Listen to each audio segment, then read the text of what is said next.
Marie came in and said, Chuck Roast, the PD, the new program director, wants to have a few minutes of my time after the show. No, I'm too tired.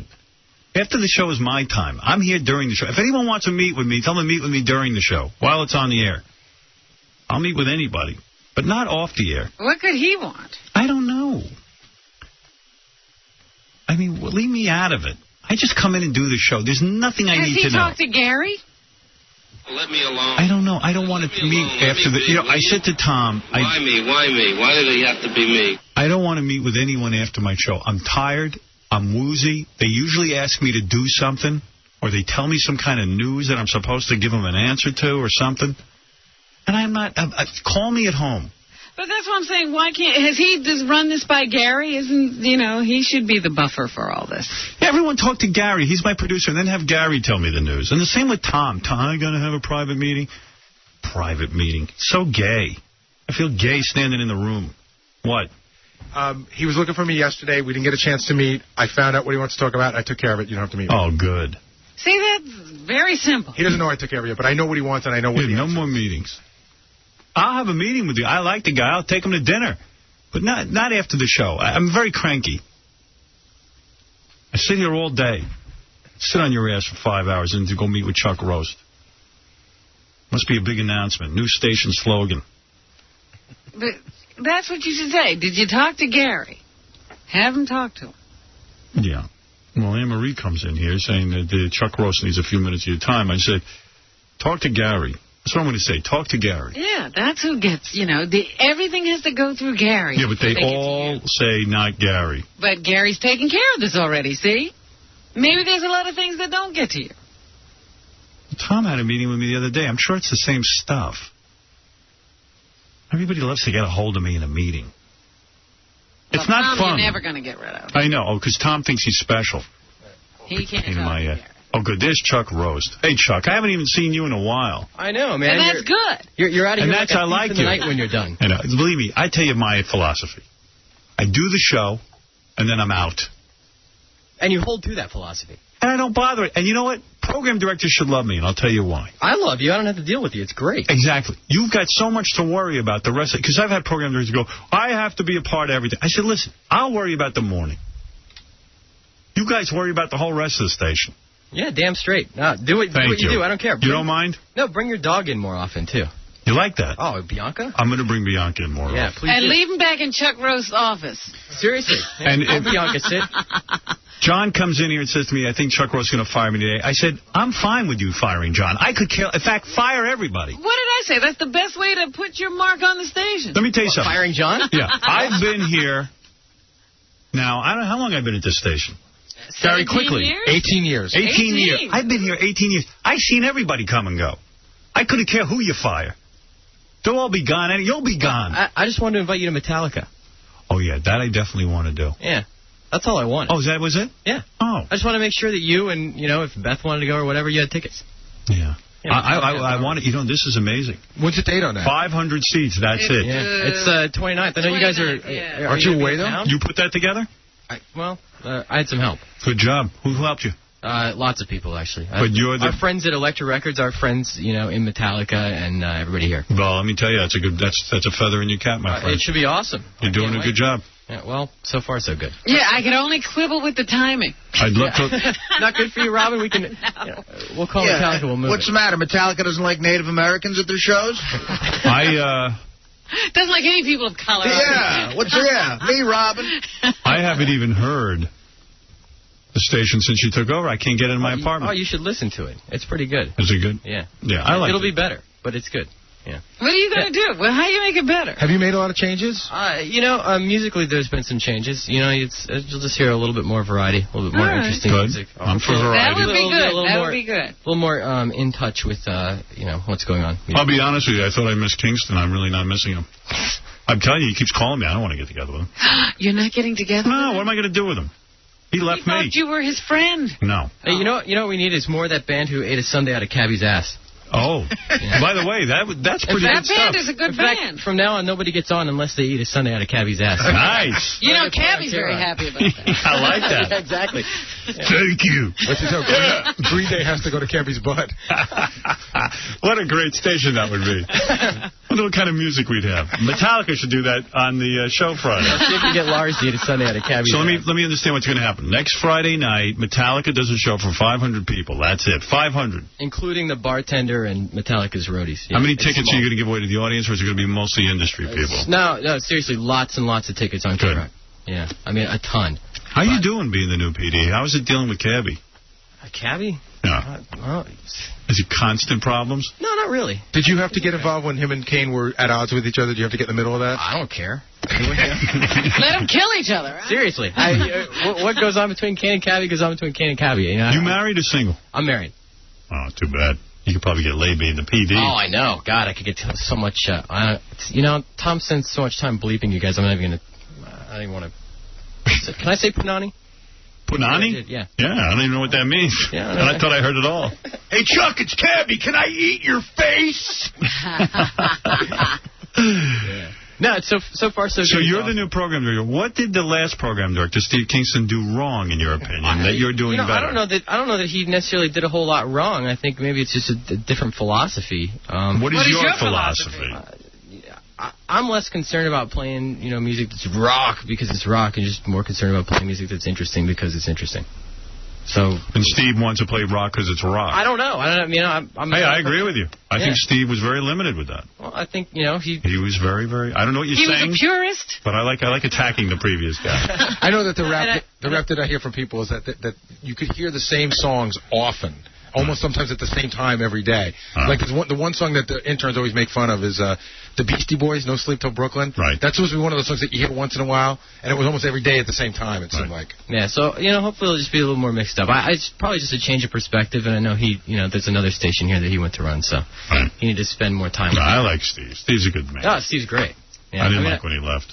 Yeah. But I'm liking you. You don't bother me. Yeah, I try not to bother you. We do need to get together and air check, though, Howard. There's some things you're doing that are really... Just fire me first. Yeah. I would rather do that. No, I'm glad it's working out for you. So I'd kill myself if I had to still do that. Yeah, that would... Early on in my career, I'd sit and do the air check, sit there with the PD. Yeah, that ended at NBC. That ended. I just said, you know what, I'm out of the business if I got to sit here with these guys. When you did that before NBC, what did they tell you? Well, Denise, remember Denise? Yeah. She was my program director. She used to sit with me and go, you have to grid out your bits so that I'll know what you're going to do at any given time, and you've got to concentrate more on the high schools because we're going after young kids. So I want you to memorize the names of all the high schools so they become part of your organic. I went, you got to be kidding me. Then there was this guy, Dick Hungate. I don't know where he is now. Hopefully not in radio. He would sit in the air check and then go, you hear that female caller? You sound wimpy. No more female callers. So guys love to hear chicks. No, we're a rock station. Guys want to be with all guys. More lesbians. Then I had a guy, Frank Holler, would just curl up. He had kidney stones. He'd always be passing him, and he'd have to curl up in the corner while he was air checking. Did Pig Virus air check you? Yeah, oh yeah. And what did he say? He would say I said WNBC wrong, just like in the movie. He would say that I talked for over 2.5 minutes. I didn't sweep. I didn't. I would go WNBC. And he'd go, no. That's at the beginning of a stop set, but not at the end. And at the end of the commercials, you got to go to the beginning of the stop set. And I go, I don't know. He was the most technical of any of them. Because he wanted to make it like a real job. Yeah. I heard Fred. I was like, you dick, I want to kill you. I heard Fred do an impersonation of him once, and I know it was something like, okay, we're going to jingle to an ID into a song. Yeah. And he goes, you do it wrong. Why don't you listen? The best guy who does it is Amos or Captain Frank. Amos is the best at the elements. I said, you know what? I don't want to sound like anybody named Captain anything. Captain Frank. Captain Frank. I just want out. I know I'm better than these guys. Just let me alone. Leave me alone. Captain Frank is the Let me perfect alone. DJ. Let me alone. Let me be, will you? Why me? Why me? Why did it have to be me? Tell me. Howard, you're not getting your elements in. Yeah, well. You weren't supposed to talk then. You did your talking on the front. You're supposed to go to a jingle right into a song out of the break. Yeah, boy, I tell you, air checking. When I came over here, I said to Mel, I'll come over here if there's no air checking. Hey, I don't like doing it either. But you do it. No, it's no fun on my end. Who do you air check with? Kane and Cabbie? Yeah, we'll do Kane and Cabbie, or we'll do... What was wrong with that? Julie, Maze. So who are you going to can? You got to, in order to leave your mark, you're going to have to fire a few people. Do you really? Yeah. I didn't know that. I didn't know I had to fire everybody. Stuttering John thinks he's getting it He today. thinks his head is on the top. What do you think? Does he deserve it? I tell you the truth, I don't even know. I've heard you go off on John a couple of times, for for mailing it in, for... Hey, John, you want to have your meeting with Chuck on the air? Were you supposed to meet with John? Yeah, I just wanted to talk to him for a little bit. I heard John's show yesterday. It was great. Apparently, a kid from Long Island emailed him that he wanted to hear Stained. And,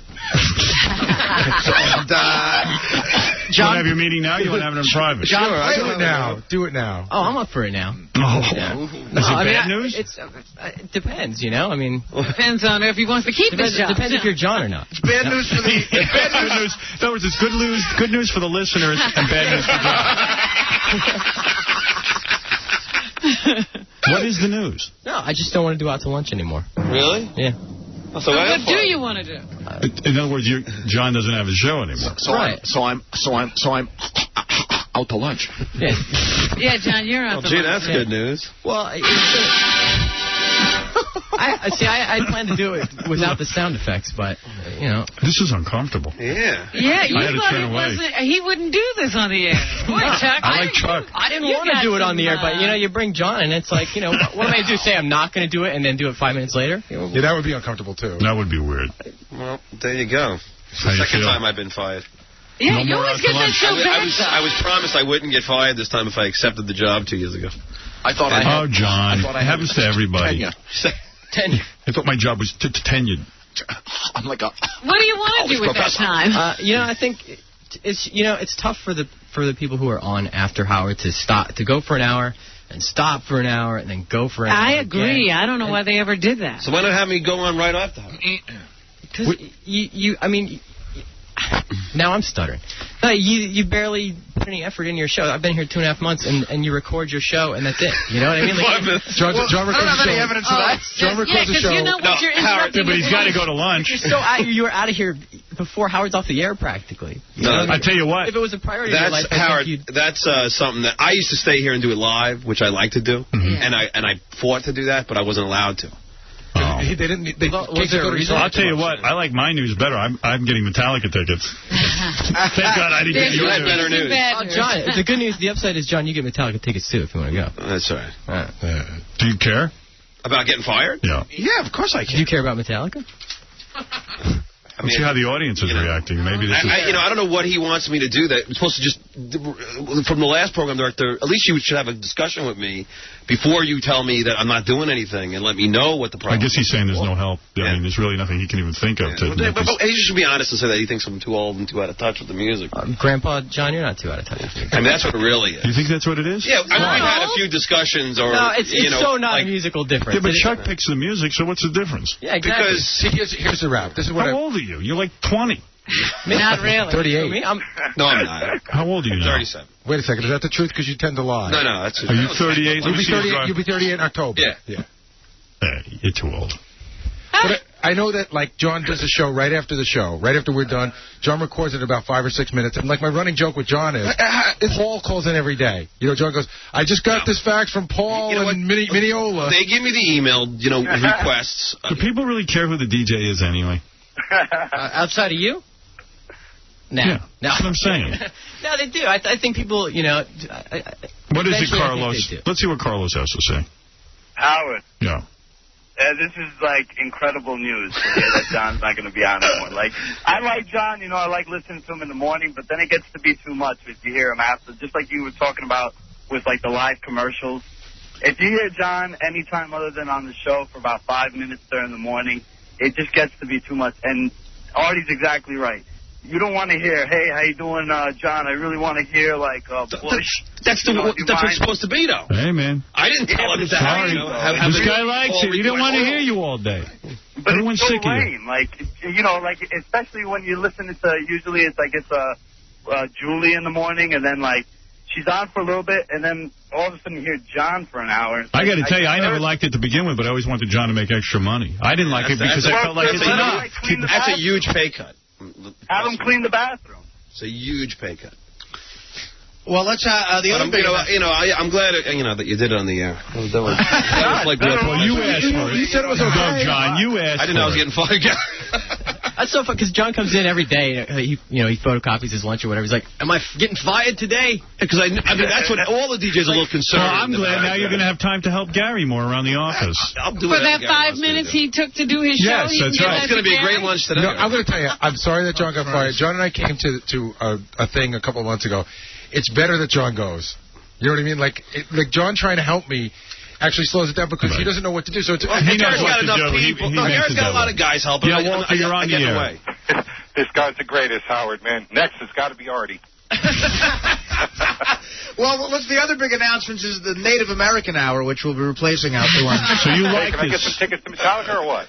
I don't know. How do you get the tickets? You got to be fired by me. That's right. So far, John's the only Well, one. come on over and fire me, man. Where do you work? I can't say. Hey, have a great day, Howard. All Thanks, right. bud. Yes, John. Yeah. Yes. Yeah, I want to get John off the air. He just did. He's gone. John, your public has called in and rallied around you. John, you're bummed, though, right? Yeah. But I hope Rob all the failure in the world. And I can't wait till he's fired. Al Rosenberg. Yeah, I'm sure it'll happen someday. Al Rosenberg, you're on the air. Hey, Hal, how you doing? Hey. I used to be in the meetings during the rest of the day when these are your air checks. I know you kind of moved away a little bit from that. You know, the biggest complaint about you was your treatment of the helicopter reporter who was a bigger star than you. Yeah, that was the other thing in the air check meetings. They didn't like the way I treated Roz Frank. Yeah, they threw a phone at you once, remember? Yeah. Because I was mean, because Pig Virus said, she is the biggest star on the station next to Amos, and you will never be as big as Roz Frank. You gotta hit those traffic reports. What a visionary. Wow, that's a classic line. Yeah, well, that's why he's in Cleveland now. And you got to do the time. Vision. You got to do the time 7 times, and you're not doing the weather 4 times every half hour. Yeah. I know. I almost threw it all in. I don't know how I kept going. Roz Frank and Captain Frank. But the wars were funny between you and them. They were great. Yeah. A lot of fun. Well, thank you, Al. And Al, you're a winner, too. Oh, yeah, really? I was sitting in a parking lot selling advertising. Oh. Well, you're a winner in your own way. Jennifer, go ahead. You're on the air. Hi. Yes. This is Jennifer. I really think it's so unfair that you're firing John because I really, really, really enjoy him in the afternoon. It's like a continuation of listening to Howard all day. That was the idea, I guess. Well, you know what, Howard? It's just the only thing that really bothers me about this, besides hearing about it on the air, is that they... Hold on. Well, John, no, wait. They set it up. These are the requests. We don't want you to talk a lot. Just read the request and go. So, that's the show. So then it's like, all right, well, you're not putting effort into it. This is what was told to me by the previous program director. So then you come in and say, I'm not doing it. I mean, that's what I was told to do. Well, John, but wait, let's go back to... What? Let's go back to doing it on the air. I mean, what do you want me to do? Lie to you for 5 minutes and then, do it later? And would you have preferred that? I would prefer. I would have rather you said, all right, you know what, John? It's better that we talk off the air. I mean, you're old enough to know that decision, and but it's okay. So you did it on the air. But I think in your professional life, you're old enough to know. Oh, John, please! You came in here and no, you said, I didn't want to know if I was fired on the air. You knew you were getting the axe. You told me today you were getting it. I was paranoid that I was. Oh, I was hoping it was just paranoia, but obviously, Ronnie, remove John from the premises. He no longer works here. John, there actually is some good news. But we'll go over that off the air. There is good news? Yeah, there is good news. There's a silver lining to John's dark cloud. What, I got Metallica tickets? No. Seriously, there is good, but we'll go over it off the air. So don't burn your bridge. No, but Robin, watch what you say, in other words. You're such a nutcase. No, but I'm a nutcase? Yeah. What are you asked him to give you the news on the air. You did. No, he won't remember that part. No, I'm sure I did. It's fine. But if you knew what it was going to be, I didn't know it was going to be that, Rob. Well, yes, you did. That's why it's news. Give me the news on the air. Just only the good news. John, the good news is over the vacation. You're going to the Heineken plant in Amsterdam. Chris, you're on the air. Hey, listen, I think it's terrible what they're doing to John. He's one of the better DJs that they have there. And you're going to replace him with Cabbie? He doesn't need to be replaced. It's Julie's show, really. Well, Howard, you know what? We don't need another. Honestly, Howard, I'm not a DJ. I'm not. I know I'm not a DJ. I don't know how to. I'm not a. I don't know. I wasn't schooled as a DJ. You stutter. Well, as I'm saying, I'm saying, so I understand. If I'm not a professional DJ, I understand.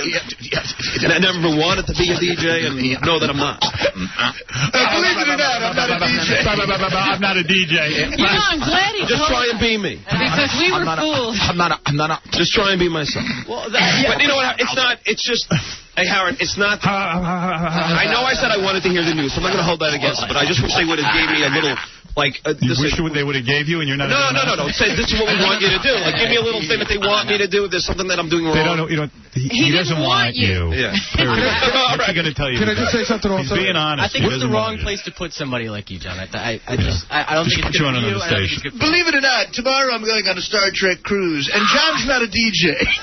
That was the basic philosophy difference. And I was promised out that I would never get fired again. By who? I'll tell you exactly. Want to know, Johnny? How do you think I'm lying? No. How did they promise you? I was fired once as a DJ here. I was a DJ for 2 years. I got fired. Why did they make you a DJ in the first place? Okay, no. This is a while back. I did you a favor. Hold on, Howard. Hold on.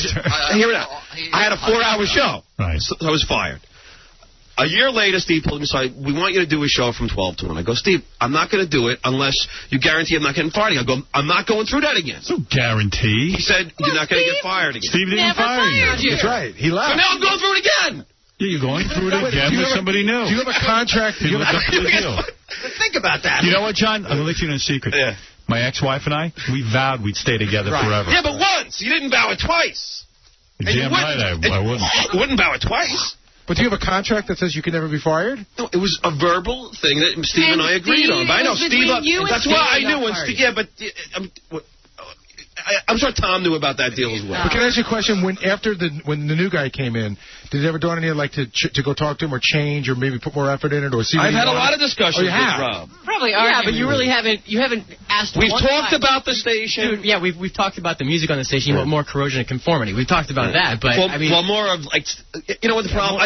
My problem with a lot of the music here, Howard, is they play the same music over and over again. Dude, don't you know anything about it? Did you learn anything about radio? Did you learn that the average listener doesn't listen for 4 hours? They listen for 15 minutes in a clip. And if they don't hear a song they like, they tune out. Well, the other thing is, why do I assume you know There are so many hit songs to You have a problem. I tell you, I'm going to get a radio station, let you program it. If you can get over one share, I'll listen to There are so many songs to choose from, and it's unfortunate that they choose from the same two songs. John, you sound like a novice. Here's a question. You sound like a novice. Why do you think in the 60s some guy sat down and figured out that if they just sat there and let the DJs pick the music, they didn't get any ratings? I'm not saying. So what did they do? They figured out that most idiots like to sit and listen to songs they know. When they don't know the lyrics to the song, they tune out. But I think... Why don't you know that yet? I think Rob is doing that, is what he's doing. Right, Rob? You're playing more songs. I'm actually playing less songs, just in a different order, which is the weird voodoo of it. Howard's exactly right. It's all smoke and mirrors. But Howard, here's what I don't understand. Most people like 3 songs, you know? All right, well, they've been playing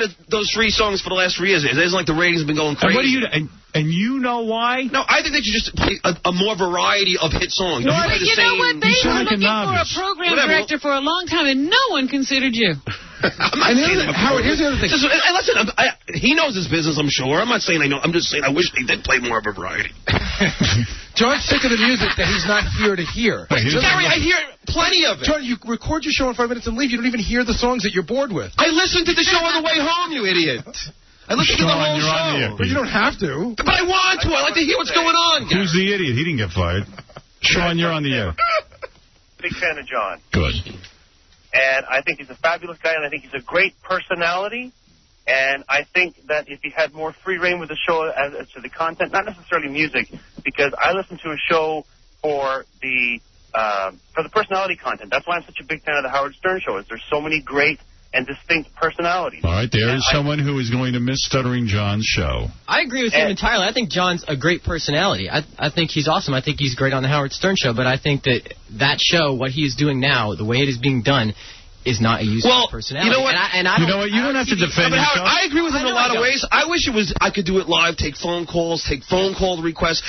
I didn't set it up. But he's not looking for that. Oh, he's looking for a music show. It's an awkward time. He can't. I wish I could talk to people. Yeah, but he doesn't want you talking to people.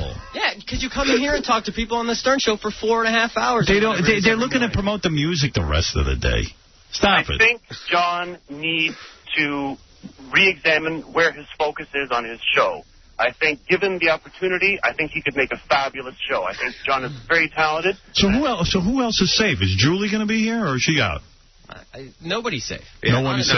He's got us. Seriously, I mean, we need to do a much better job with the music and the presentation on this radio station after you're off the air. Man. I mean, you set a pretty high standard, and we have to live up to it the rest of the day. Howard, you know what the weird thing? Well, what Steve used to say about you is that you're a 300-pound gorilla. Like, 800-pound gorilla. 800-pound gorilla. I like Steve. No, Steve said a 300-pound. 800-pound. Yeah, I think he said 300. But anyway, he means that after you, Howard, it's like he it gained drops like off. 5 years, didn't he? Stone, you're on the air. Go ahead. Yeah, John? Yeah. Hello? Why are you acting like such a baby? You got fired. Big goddamn deal. It's a lot of money, dude. It's a lot of money to me. What do you mean, why am I? I'm supposed to be happy about it? For years. You've been in the business for years. You're finding another job. What are you, hopeless? Of course I'm going to I just found out this minute. What do you want me to do, be happy? No, you can understand he's upset. What the I understand you it's not the end of the world. No, it's a big hunk of dough. You lose your job. It's half my salary, Howard. It's half my paycheck is cut. Get an apartment, a house, a new car. There's a lot of stuff going on. Welcome to Dunk John. Well, maybe there's some good news coming up for you. But John learned the reality of radio. The guy that hired him, the reason why he hired you, because he loved you on the show, and the guy that's letting you go on thinks you've been on the show, you're on too much, you're overexposed. But okay, but the problem is I was hired twice. How do I fire him? You haven't figured at least it out. don't do it today. We wait after the vacation, so right? Like something to be happy about. Oh yeah, it's right before vacation. Yeah. Hey, happy vacation! You're fired. Would you take anal from Lexington Steel for $200,000? No. No, I would never go that low. But you would do it. Yes, Ronald. I would never do it. Ronald? Yes, Mr. Ronald. Yes. So, who's this guy, this little boy, 20-year-old? He's not 20. He's Chuck Roast. He runs 31. He's 31. 31. Oh, I thought you were a little kid. But Filet Mignon, whatever your name is. Don't get rid of Julie Slater. She's the best. I say she's the next. What, Julie? No way. I would say. She's a survivor. First of all, he's not going to fire Kane and Cabbie, I don't think. I think he's going to keep Kane and Cabbie. I tell you what, I wouldn't want to be the guy who's firing Cabbie. But Howard, you want to talk about uncomfortable? Everybody around here is walking on eggshells, and Julie's in the next studio listening to this, and this is how she's finding out what may or may not happen. Well, if you have an announcement for Julie, let's bring her in now. Oh, stop it. Julie didn't ask for that. No, seriously, we have to improve the rest. And by the way, Robin, I asked for it. You've got some tough decisions ahead. I'm fired. You're dead. But John is like a guy who his girlfriend says, I don't love you anymore, and he starts arguing with her. Yeah. You can't argue the love back in. You know when you break up with a chick and she starts going, you have to love me? How could you not love me? Look at all I've done for you. What are you supposed to go? Okay, I'm fine, bye. What are you going to do? There's no argument. So I'm wrong for having a rebuttal? You shouldn't, because you know what? It ain't going to do. No, I know it's not going to do me any good. I've been fired when Randy Baumgarten took me up to the headquarters at NBC. Fired on the radio. He fired me. And he said, you're fired. And I know what I did? I sat there. And I didn't say a word. And he said to me, is there something you want to say to me? I said, no. Goodbye. And I left. What are you going to say? I took it like a man. You really did, because I remember you came down to the office, you said, everybody come in here, and you go, okay, that's it, we're done. We're done. Well, they but there told was me no throwing things, no bitching, no crying, no anything. You're like, we're done. Did you have a rally after you fired once? No rally. Nobody cared. No, nobody really. But they told me in a separate room that day, and I was just like, well, then why did you have us come all the way in? That was the only thing I wanted to know. By the way, Robin did not handle it as well as you. Right. I was crazy. She threw stuff. Look at him all happy. Hey, Chuck, I don't know, but I'm free from like 12 to 1 every day. See, he's crazy. Like I told you, nobody gets on K-Rock unless they eat a sundae out of Cabbie's ass. So. All right, get to work. Oh, you don't mind that. Yeah. Well, there you go. Well, there you go. That was great radio. You got fired right on the air. Well, I feel bad for you, though. I don't. I know how it is. I think John took it pretty well, actually. No, I didn't. Nah, you whine like a little... Oh, F-word. Sit down. Calm down. Sit down. Sit down. His mind. Chuck, after my air check, how about anal? Bitch, after he fires me, you're lucky I don't smack you silly. Don't say the F-word. John, you lost half your job. Don't mess up the other half. John, seriously, there is a silver lining to this. And I keep saying, he did say there was good news. Don't call me a little bitch, Chuck, all right? Dude? John, I'm just screwing around with you. Oh, guy's half blind. Oh, what does that mean? His last name is Cross. Ironically, he's cross-eyed. Oh, stop it. That's Stop. clever. That's clever. That's a lot clever than... All right, John, don't give him any good news. Who just got ugly? The silver lining just left. Let's hear the good...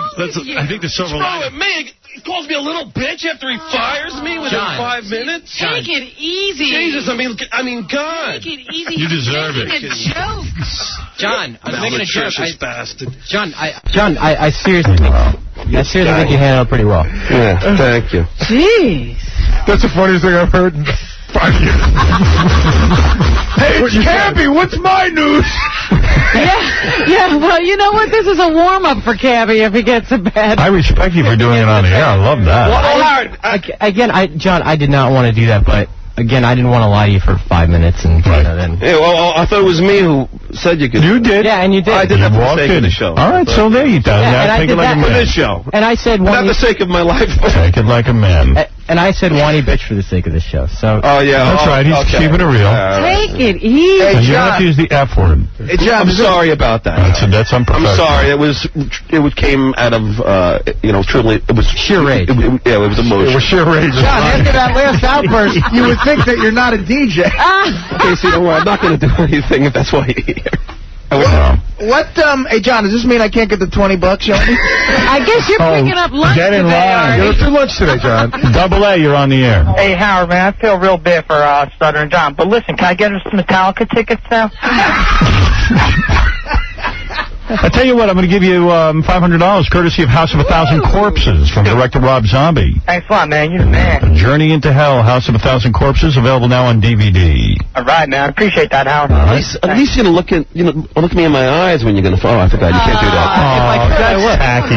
That's tacky. Take it easy. John, I think he's heard all the eye jokes. Grow up. Chuck's a good-looking guy. Come on. I know, I got through those about 25 years ago. So. Yeah, that would be like Chuck calling you MC Stammer or something. Grow up. It's the worst part of the job is having to fire Yeah, you somebody. think it's easy for him? Yeah, don't you feel bad for him, John? Having to fire you? Well, I'm sure he's making $500,000 a year. Think about Eddie on Long Island who's not going to get his email read today. There's the guy who's really broken. John loves to count other people's money, though. I wonder what Julie's thinking over in the other room. I think everybody's thinking. Julie's packing up. Have you I wonder if everybody has a meeting today. Bloody Thursday. Everyone's going to meet and say, well, what should I do to not get fired? It's 8:21. Well, they're not going to ask you, John. John, you're ringing. That might be your wife. It probably isn't my wife. Oh, here's Julie. Uh-oh. Hold on. Scary day. Hello, John. We've been friends for a long time. Get your phone call. It is my wife. Honey, I've been fired. I've been fired. I got fired from my radio show. I'm on the air right now. No, I know. So do me a favor, cancel the table that's being delivered today. Right. Turn that off. And why is that microphone humming? It's very unprofessional. Casey, I blame you. Is there another mic up by accident? You see, this is the example of the quality of the station. Oh, that's professional. Susanna just called to divorce John. She heard I know she's packing. Suzanne said, can I sell my winter coat? Julie, what do you make of all this? Give us your play-by-play. Well, I'm just wondering, John, why are you bringing me into all this? You're like, Julie's got to be fired next. No. I said my prediction is. It's What's that all about? No, just because... Do you think our levels of talent are the same? No, I think I have a lot more, but that doesn't mean anything. Julie is a professional She's announcer. a great DJ. I don't know why. I'm just saying, I'm predicting. All I'm saying is, I think he's going to fire everybody. I'm just predicting that you'd be the next to go. He's cleaning up our time slot. Julie doesn't know where to look. It was nothing personal, but whatever. You're incredibly talented. Thank you, John. So I'm very saddened to see your show go. That was said very sincerely. Will there be a final out to lunch today? When is this? No, there won't be. No, I know Julie sometimes, we'll go to 11 o'clock sometimes, and Julie will be upset because John will go, right. and then she never gets on the air. And there wouldn't have been out to lunch next week because you weren't even here. Right. Well, You would have literally been out to lunch. Now, that was the deal I worked out with Steve, Rob. I'm sorry. That's something that Steve and I worked out. I didn't know that bothered you. Maybe you should have let me know. About 2.5 months before you fired me. Julie, you want your meeting now? Or? Is there ever a good time? I guess so, yeah, why not? No, I don't. You didn't ask Julie, me. I thought you and I both were, thinking, didn't we have a concept where we were thinking that he's going to stop firing people? Well, I guess when the Heath came on, we all were like, All right, so since we had the discussion, that's why... John, what are you bringing her into? Come on. it's mostly me. Because that's what he You does. know I love you. I don't know why you're, attacking me, but whatever. She's not attacking you. You attacked me first. No, I'm just predicting he's cleaning up our hour. I think he's afraid of Cabbie, so they're going to leave them there for a little while. The cleanup it needed was you. Then goes Maz. I think what Julie's saying is or Maze, whatever his name is. Julie's saying it's not our hour. Then our Dave will stay because he's on from 2 to 6, and it's, He's cleaning up our hour. Making predictions. John Shelson. Well, let me ask you, Howard, do you think everyone's job is safe? I don't know. A radio station for long enough, he knows. I know that when a new program director comes in, they mold the station in their own image. For whatever reasons. The reason they brought it, I've been the victim of it 3 times. Something's wrong with the station. Yeah, well, I don't think it has anything to do with the DJs. I think Julie does a great job. Kane and Cabbie, I'd love listening to them. I don't think it's the jocks. I think it's the music, and that's something that's got to change. And John says he's going to do that. It wasn't you. It's not. There's something wrong. 4 other program directors before Chuck Roast did the same thing. What? Change the whole staff. I've seen it. I've been here 18 years. They do it all the time, and I don't like it. Talking about the time slot, like, Howard goes till 11, and then noon to 1, there's a break. It's just not a good flow. Yeah, it's probably hard for you to be on the air. It's very difficult. Well, something that had been discussed. Well, it doesn't even matter anymore. But meanwhile, the point is, if the first program director who came in here didn't change jobs with someone, you never would have gotten on the air anyway. This is what happens at radio stations. What do you mean? Okay, you got a PD when I came here 18 years ago. Everyone was on the air enjoying their job. New program director came in. Herman and all that stuff. They fired those guys. That made room for you. Now they're firing you. Going to make room for somebody else. We went one day I'll be fired. We went alternative, and we had a program director before, Steve Kingston, that didn't hire you. I think that's what Howard's saying. We did. Oh, as soon as he went alternative, I got hired. No. There was a period of time. I'm telling you. Kingston couldn't get here for But there's PDs before Kingston. Well, welcome to a liquid lunch with Jeff Curro. I got an email from Tony who says... Would I be allowed to do like a overnight at another Infinity station? I don't know. You know what? Seriously, I feel bad. I don't like being fired either. And I'm not happy for you about this. I think it sucks. It does suck. I don't like it. It's an hour a day. I mean, it's just a misplaced hour a day, John. You're a victim of a lot of stuff. It's an hour to you. It's half my salary to me, Rob. All right, but he's saying it doesn't fit in with his programming.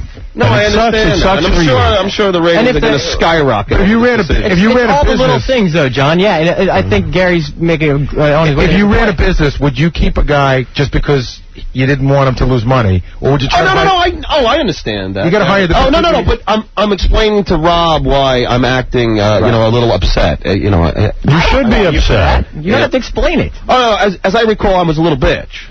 John, I did that just for the No, he said I didn't know you were a comedian. He said you whined like a bitch. Yeah. I didn't say you were. Which you did, but so what? Everybody reacts their own way. Speaking of Julie, if you, and I know it's not going to happen, but if you do get fired, just be happy and don't whine like a little bitch. He's not saying that. I didn't ask you to be happy and not whine like a little bitch. I'm making a joke. Oh, that's great. Speaking of the back of my pants, here's Stained. I have to say, I'm interested in hearing the station again.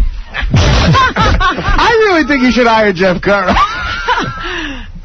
Yes, Jeff. Howard. Yeah. Here's what's going to happen.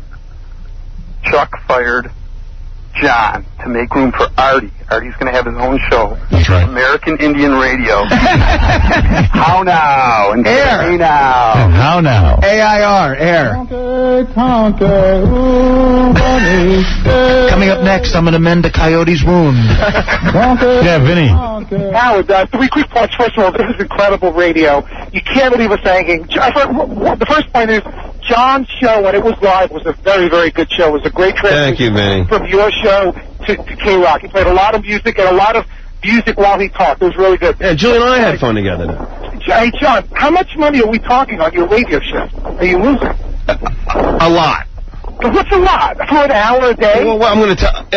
Well, I started at a very little, but I've been doing it for a while, man. It went up significantly each year. How much people make? How much are we talking here? So people could feel bad for you. Is it? Oh, Vinny, wait a minute. What do you think, I'm an idiot? I'm going to tell you how much it was. $3 grand a week. $3 grand a week? That's a guess. Is that right? Howard, don't leave us hanging. What's the silver lining? I'm totally guessing. Chuck, tell us the silver lining. What is it? Well, John and I will discuss it off the air. I mean, I didn't even want to do this on the air, you know? Is he going to put money back in his pocket, the silver lining, or is it just something different? Well, John and I will discuss it off the air. I say it's not even $1 grand a week. Find out now, man. Don't leave us hanging. I say it's not $1 grand a week either. I don't think so. That's high. He ain't getting no $3 grand. He ain't getting $3 grand a week for an hour. Howard, the other thing that you got to understand. I'm going to guess you get. Hold on, can I just say something? It's also because I have an air shift. I have AFTRA, which means I have insurance. I have a pension, and all that stuff has been taken care of because I have a radio that's tough. Oh, you really are screwed. Yeah. This was great news. No, they let you go for 18 months on that. I have 18 months, yeah. No, I think it's less now. With your, I think it's 8 months. With the people fighting over you, you should have no problem replacing them. But see, this is the only place I can go. I can't. I'm not going to do news on 1010. That'd be great. Why not? I'd love it. I would listen. The news is brought to you now by Stuttering John. I haven't listened to 1010 Wins in 10 years. That'd be awesome to hear you on that. Look, within 18 months, a lot. Julius, in 8 months we have insurance for. Can I say something? I didn't even know you were in AFTRA. Yeah. I thought they technically made you just a guest of mine, so you weren't like an announcer. Julie's a shame. Tom's going, I should have thought of that. She is kind of right with that, but no, I do have enough after hours to be part of the insurance. First of all, if you have 18 months, Chuck Rose will probably be gone in 18 months, right? And then you might be back. Yeah, you'll be back. Oh, they keep people around for a long time. Look at how long I lasted. Don't you have insurance through regulars? No, that was the great, and no, that's a whole other story. But no, I canceled that policy that I had to pay for that was offered to me. Thank you, Vinny. But, John, you're not an employee of K-Rock? Ed. Yes, I am. So you get insurance through the company? No, I canceled that. Ed, go ahead. You're on the air. Yeah, hi, Howard. It's nice to speak to you guys finally. John, man, you got to take it easy, dude. Honestly, I know you were fired. I know you're upset, but Chuck did tell you that there's a silver lining, so you gotta keep it cool. I'm anticipating the silver lining is like once a week, like on Sunday nights from 10 to 2. I think you're wishful thinking. I don't think it's that good. Yeah. I think Vinny made a good once point. A month. What's the silver lining? For $300. I think the silver lining is going to be the bartender at the next party here. Can we hear the silver lining, Chuck? No, but John and I will discuss it on the air. Again, I didn't even want to discuss this on the air, but it's sort of got. No, you couldn't resist. No, you made your mark in shocking radio. No, seriously. You asked him to. John, wait, Gary, wait a second. I came in here. John, you're a celebrity. I said, tell me. You're a celebrity, and Chuck got you out of here. You wanted to hear it, didn't you? John, you could have said. Gary, wait a second. Gary, this is the Howard Stern show. Right, so then don't complain. In my head, I know Howard wanted to hear it. I know that you wanted it, so I did it. What are we fighting about? Well, John's saying that. I said, John, you wanted to know. And he said, no, I didn't. You guys wanted to know, so I did it for us. Yeah, I did it for the show. I did. But I'm saying, I did it for the show. Shut up, Gary. So what? I'm not saying anything. So then take it like a man. For the show, that's all I'm saying. So you did it for the show. Stop blaming Chuck. You said I want to know. You were just hassling Chuck for telling you, but you said it was okay to tell you for the show. He just said he felt bad doing it. I didn't want to do it, and then you came in and asked me to do it. You said it was okay. I know I did. So then what are you complaining about? I'm not. Gary's complaining. Play it back. I'm not saying anything. Chuck was felt. You keep saying Chuck was unprofessional. There was a time about 15 minutes ago where I thought it was unprofessional, and I still do. Gary, so in other words, I told him to say it, right? If he knew he had this bad news from me, he shouldn't have done it. But that wasn't. He's got to be a professional. You didn't say, Chuck, tell me the news only if it's good. You said, tell me the news. I know, because I did that for this show. You knew you were getting it. You were running. No, I was paranoid, but a lot of times my paranoia doesn't come true. John, look at the bright side. You're still best friends with Melissa Rivers. I'm sure she'll get you a job. Howard, man, that was a long way to go. I'm sorry, what'd you say? Howard, I love you, man. You're awesome. First time I've been on your show, man, and I love it. I love it a lot. Ed, I got $500 courtesy of House of 1,000 Corpses from director Rob Zombie. Oh, wow, man. Give it to me. I just got fired. House of 1,000 Corpses available now on DVD. Hold on. Give it to me. I just got fired. Well, when Chuck says there's a silver lining, I'm guessing. What are you guessing? I'm guessing that you're going to help him out. Well, there's no easy way I could have done this, because if I did not do it right then, and I waited 10 minutes or whatever, would have been torturous. Not only that, when you guys came back from vacation, he'd have been in here being like, that jerk absolutely lied to me. Right. On the air. Do it on the air. It was a no-win. It was a no-win, Chuck. So I'd have been in here looking like a big wuss bag 2 weeks from now or whatever it is. He's right. I don't care. Aren't you glad your friends are around you when you get fired? Yeah, look at all the support. I mean, I still maintain in his professional life it was an unprofessional decision. I did ask him to do it. Carrying on about professionalism. I said to do it after everybody said do it. So then why is it unprofessional? Because if he knew what the news were, he shouldn't have done it. He came in just to talk about Howard's Metallica tickets. He didn't come in here to fire you. Right. I came in here to give. Put it this way: if it was Tom, and Tom was going to fire me. And I said, you could, get ahead. And everyone's like, tell me. And I said, tell me. Tom wouldn't do it because he knows it's unprofessional. Suddenly you're a Tom fan. I'm not saying I'm a Tom fan. Why am I arguing with you about this? It's fun. No, because you just love, it's like amazing to me. John, that's what you do to... John, you don't love everybody. Someone's on the hot spot. And don't wink at me. I'm not winking at you. I'm winking at Artie, someone I like. John, but this is what you do to everybody. We're just making... I just got fired. If you were somewhat of a friend, you'd be, you'd be like, all right, he's probably a little down. But no, you can't do that. Yeah, because you never kicked me when I was down. Well, I'm down. Well, googling your teeth. This is very different. It's a salary. Well, you stop.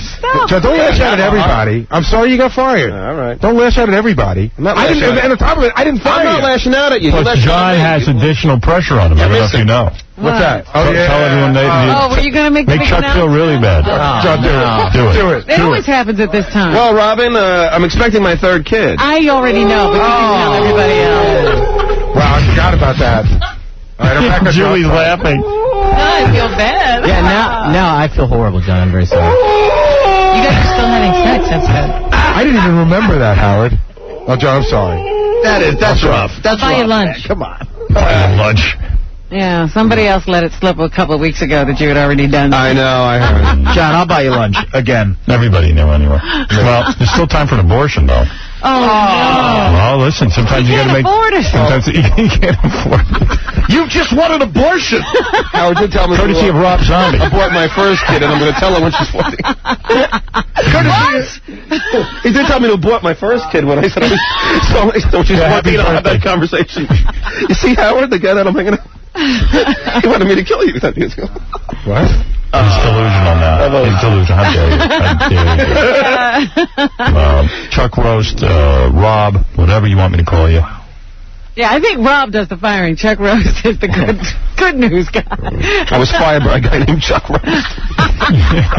That's the ultimate insult. That is the ultimate insult. John, before we sign off, any more cross-eyed jokes? I got time. I mean, Rob, Chuck, I feel bad for you that you had to do this, and John, I feel bad for you. I think it's an unfortunate circumstance. I've been in a position where I had to fire someone one time. It's never easy, even behind closed doors. But see, that's the thing. I've been in the position of being fired. It didn't seem so hard for Chuck. It did. No, there's just no... It didn't seem like it. I get what you're saying. We didn't really have to twist Chuck. No, that's what I'm saying. It wasn't a lot of resistance. What am I going to do, weep about it? I mean, I didn't want... No, of course you're not going to weep about it. Why should you? John, seriously, I don't feel good about doing it. I didn't want to do it here, but it kind of got thrust upon us. So, again, either I lied to you for 10 Yeah, I know. They were twisting your arm. They didn't even offer you I-1 money. Chuck, can I say something? This was kind of fun. Would you do this the next time you fire someone on our show? No. Oh, we're bringing a guillotine? If I have to fire somebody again, I hope to God I don't have to do it on your show. Please, let's make it a regular segment. Think about it. This is the place you get fired. This is the place to go when you get fired. There is good news for the listeners. You can hear all of John's out to lunches at the Museum of Broadcast. What's it called now? Out of work?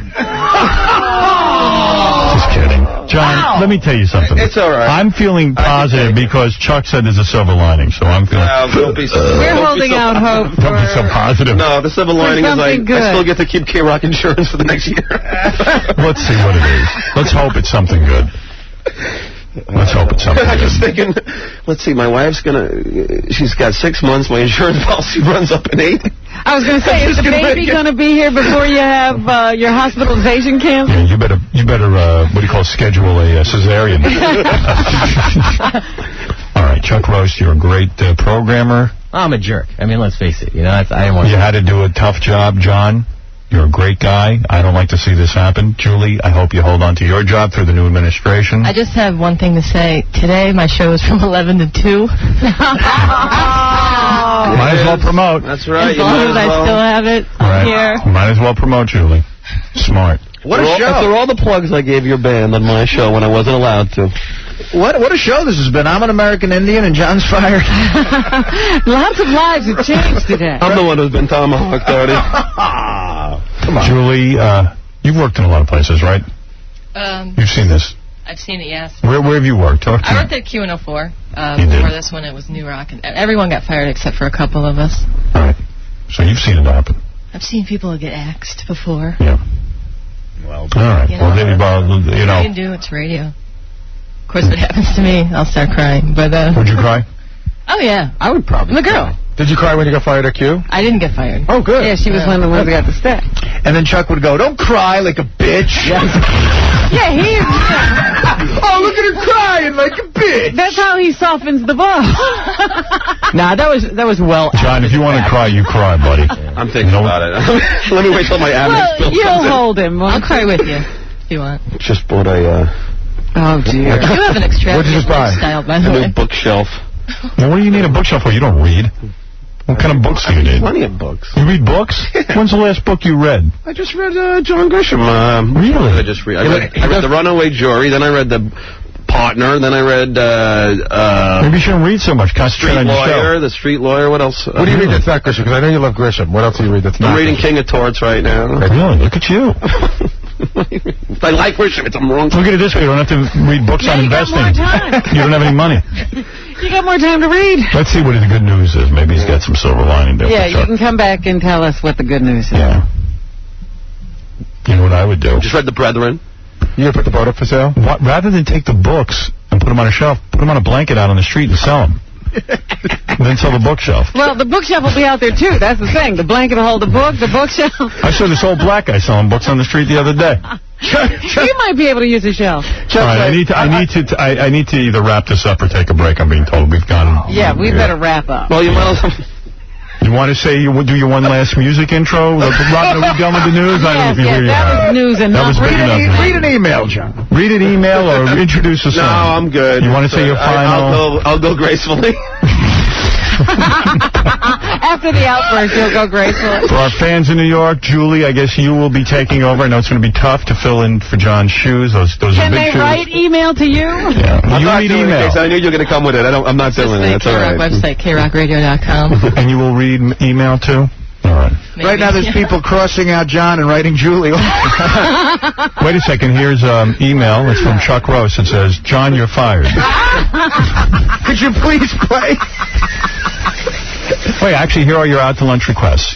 You want to read one last one? No, it's all right. Oh, come on, John. It's okay. One for old times. Here's an email. Go ahead. For your final out-to-lunch email. And do it the way you do it on the show. Stand up with a hand behind your back.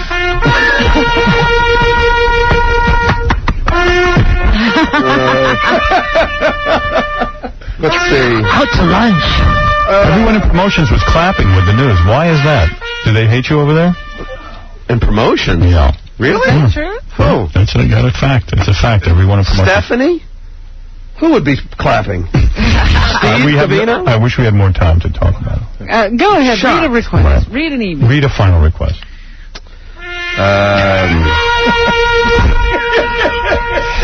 Howard, it's too hard for you. Is your heart You not can't be a professional. I mean, Chuck Roast is not a professional, but you could be a professional by... I'll give him a benefit of not doing it since I've been fired. Obviously, you're hurting. Chuck's going to be like, the silver lining is Julie's fired, too. One last comment I heard from D. Snyder, who says there was an article in the Daily News. His brother-in-law was shot. It's not funny.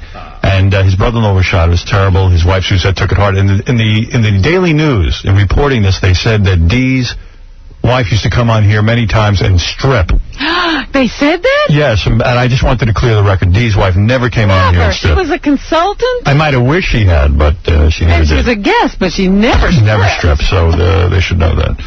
They got enough going on in that family right now to... They don't need to be combating those rumors. Right, yeah. Never seen her naked. I've asked, but never have. Beautiful woman. Beautiful woman.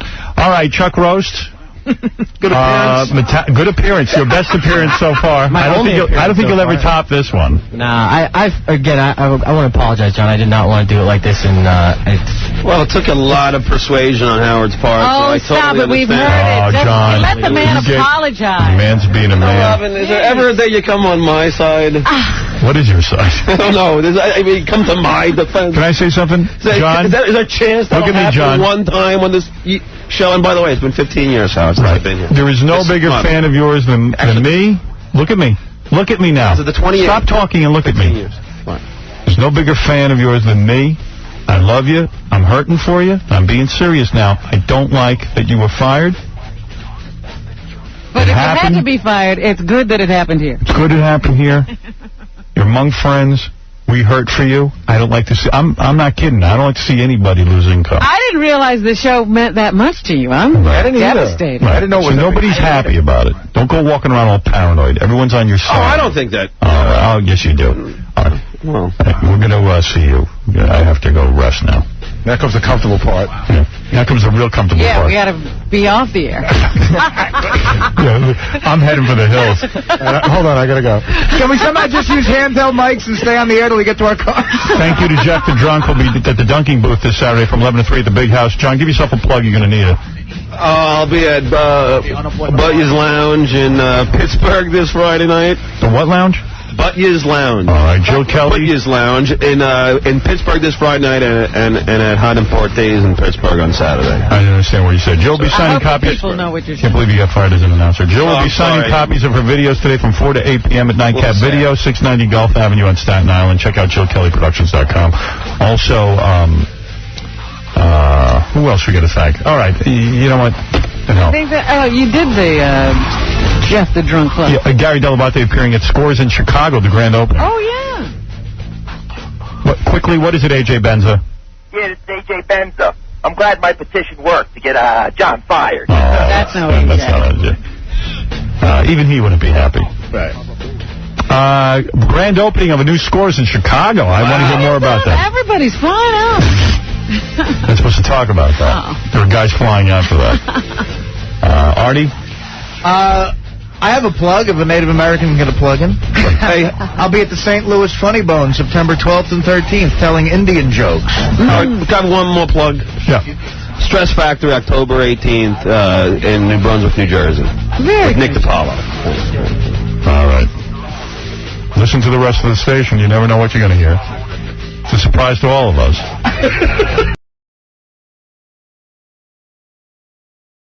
What do we have coming up next? Does anyone know? We have Most Hated Guest. All right, here, Savannah, why don't you sit down on the couch? You can watch the Most Hated Guest. Stay in your thong, though, please. The pants don't belong on you. Oh. They just don't. Look at the body. Look at the ass on her. That's nice. You're damn right that's nice. Even KC says it's nice. Yeah, no, that's nice. How's your marriage? My marriage is very, very great, thank you. I don't believe it for a second. She digs KC. Yeah, you know, enough with KC. This show gets me in a lot of trouble. He gets enough chicks. I am fully aroused. I know. The whole time she was in, she kept saying, is Casey going to play? Is Casey going to play? Yeah, but he ignores me. No. She's cool. If she wasn't a porn star, I'd let her pump my yogurt. Oh. What? What's wrong with being a porn star? At least we're tested. No, I know. That's cool. That's your thing. Yeah, I don't know. I don't know. It's scary, you know. But I work for a very responsible company. Only condoms. Oh, your pornos have condoms in them?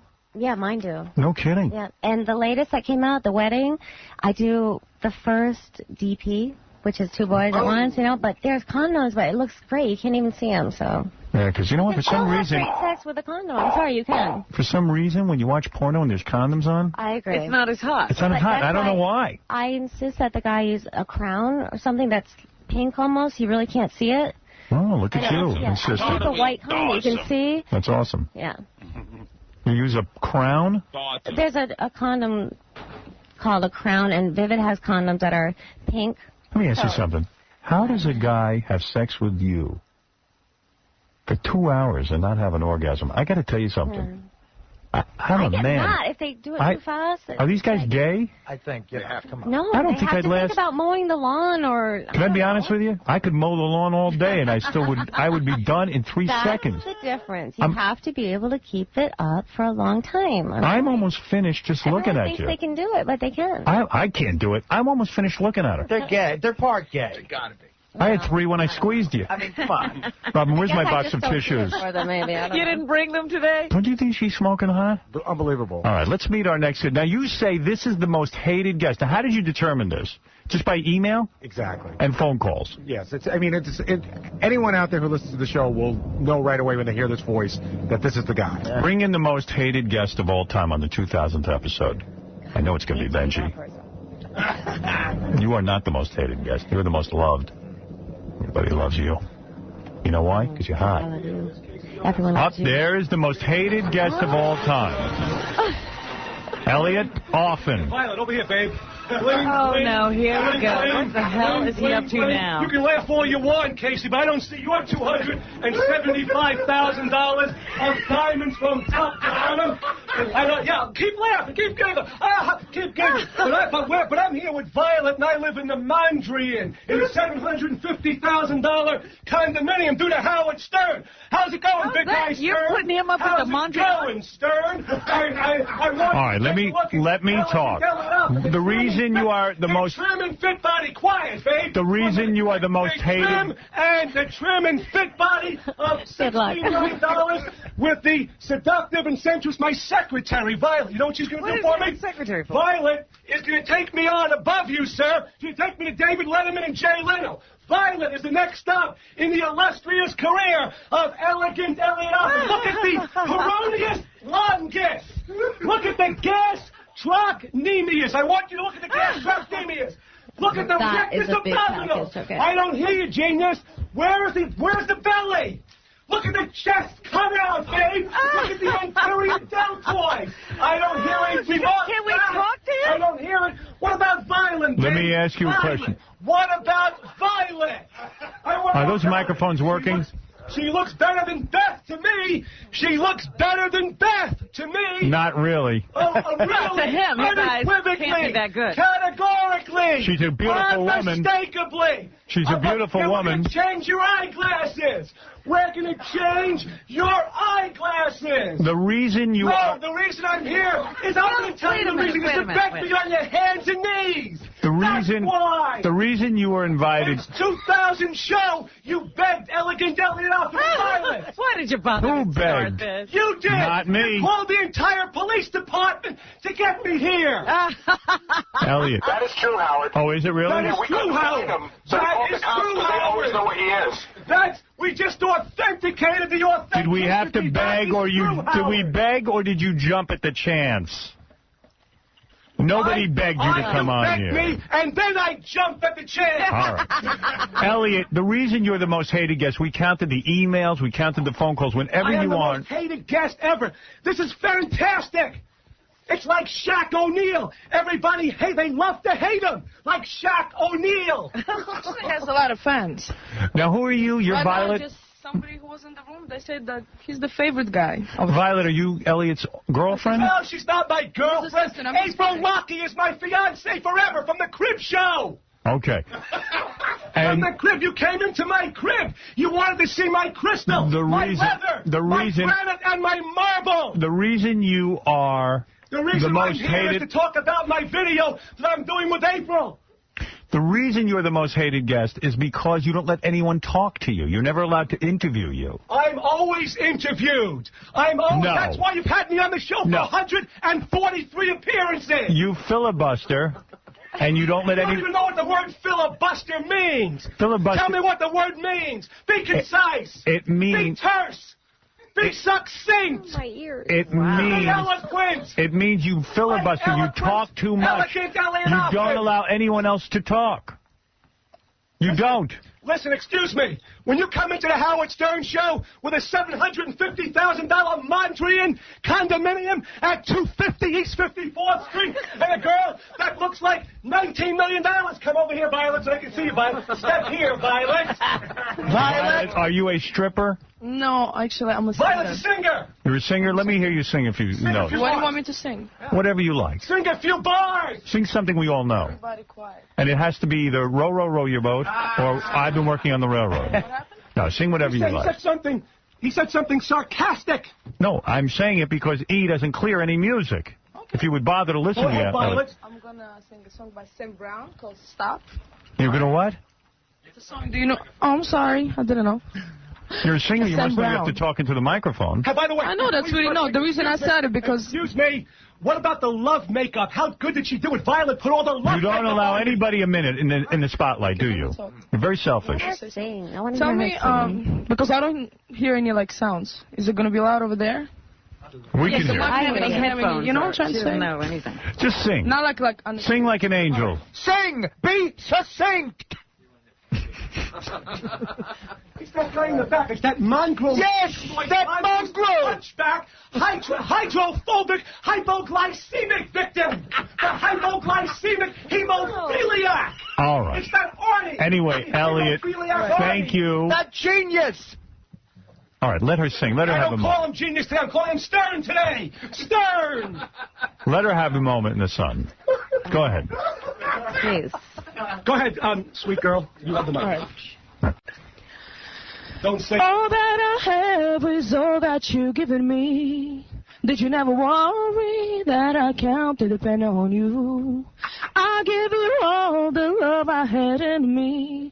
Now I find your light and I can't believe it's true. Why have you never auditioned for American Idol? Baby, that was What so a good. talented girl. What a talented chick. So why are you hanging around with Elliot? Because Elliot is... No, don't answer the question. I'm his assistant. No, you're fucking not. person alive. That's why. Why are you hanging out with him? Really, you have... Go ahead, tell me. You're an attractive... No, he's a great guy. You're an attractive girl. You can get a real job. What's the matter? No, excuse me. No. I do have a job, actually. You're going to die tomorrow. She can get you. No, she wants Elegant Elliot often. $16 million of profound physical fitness. She doesn't want you. All right. Emaciated to die. All right. Elliot, thank you. Do you have anything to plug quickly? I'll allow that. Yeah, the video, which we're doing on eclectic dancing, sex, and my long-distance running, a montage, melange, vignette, and compilation. The best of Elegant Elliot often. We're going to make a bid to MTV to get millions of dollars. Thanks to Howard Stern, who put me on the E! Channel originally in my inaugural year 4 years ago. All right. Thank you, Elliot. And I want to thank your beautiful friend for singing for us. Thank you. Elliot, thank you. Thank you. Thank you. I didn't have to mention that That was by far his worst appearance ever. Wow. I thought it was great.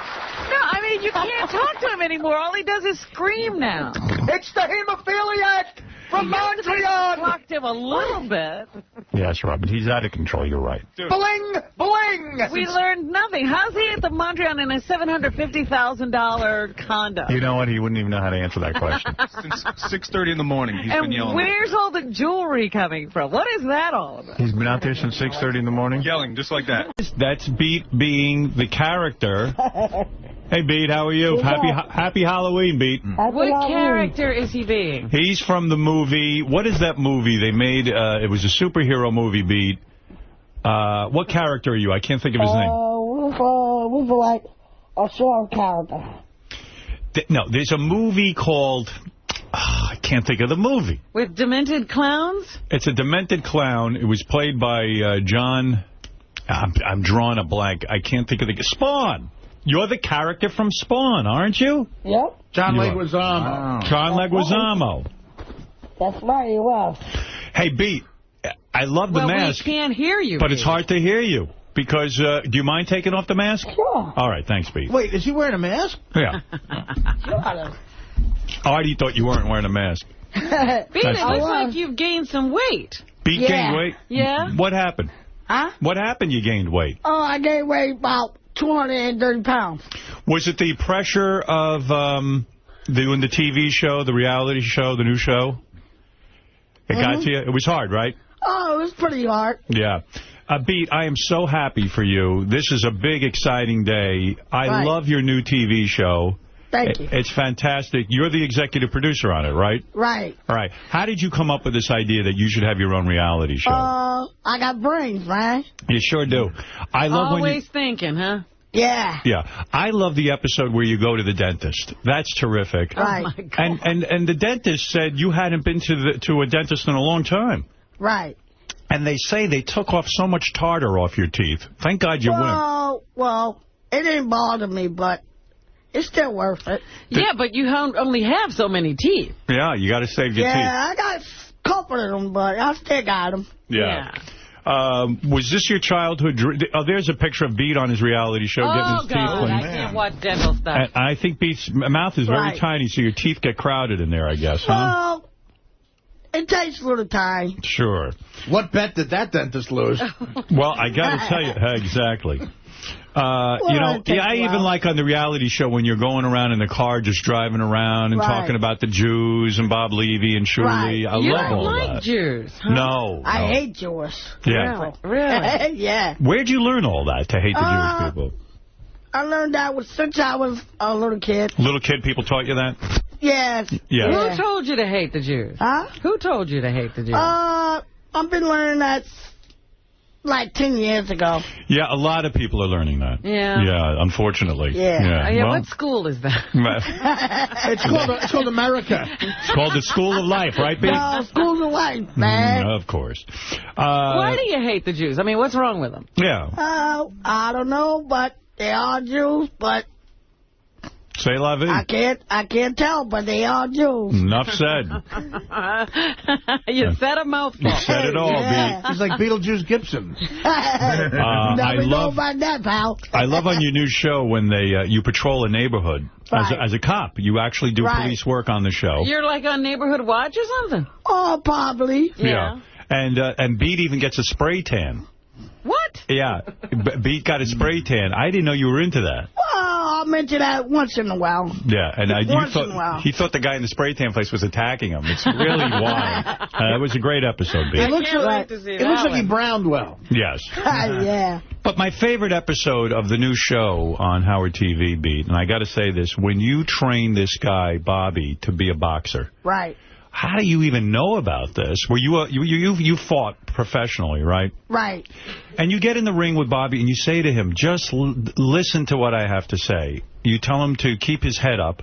Right. Keep your chin up. Keep your chin up. And this is... Is that a good idea in a boxing match? Yeah. It is? The guy won? Okay. Yeah. Must be then.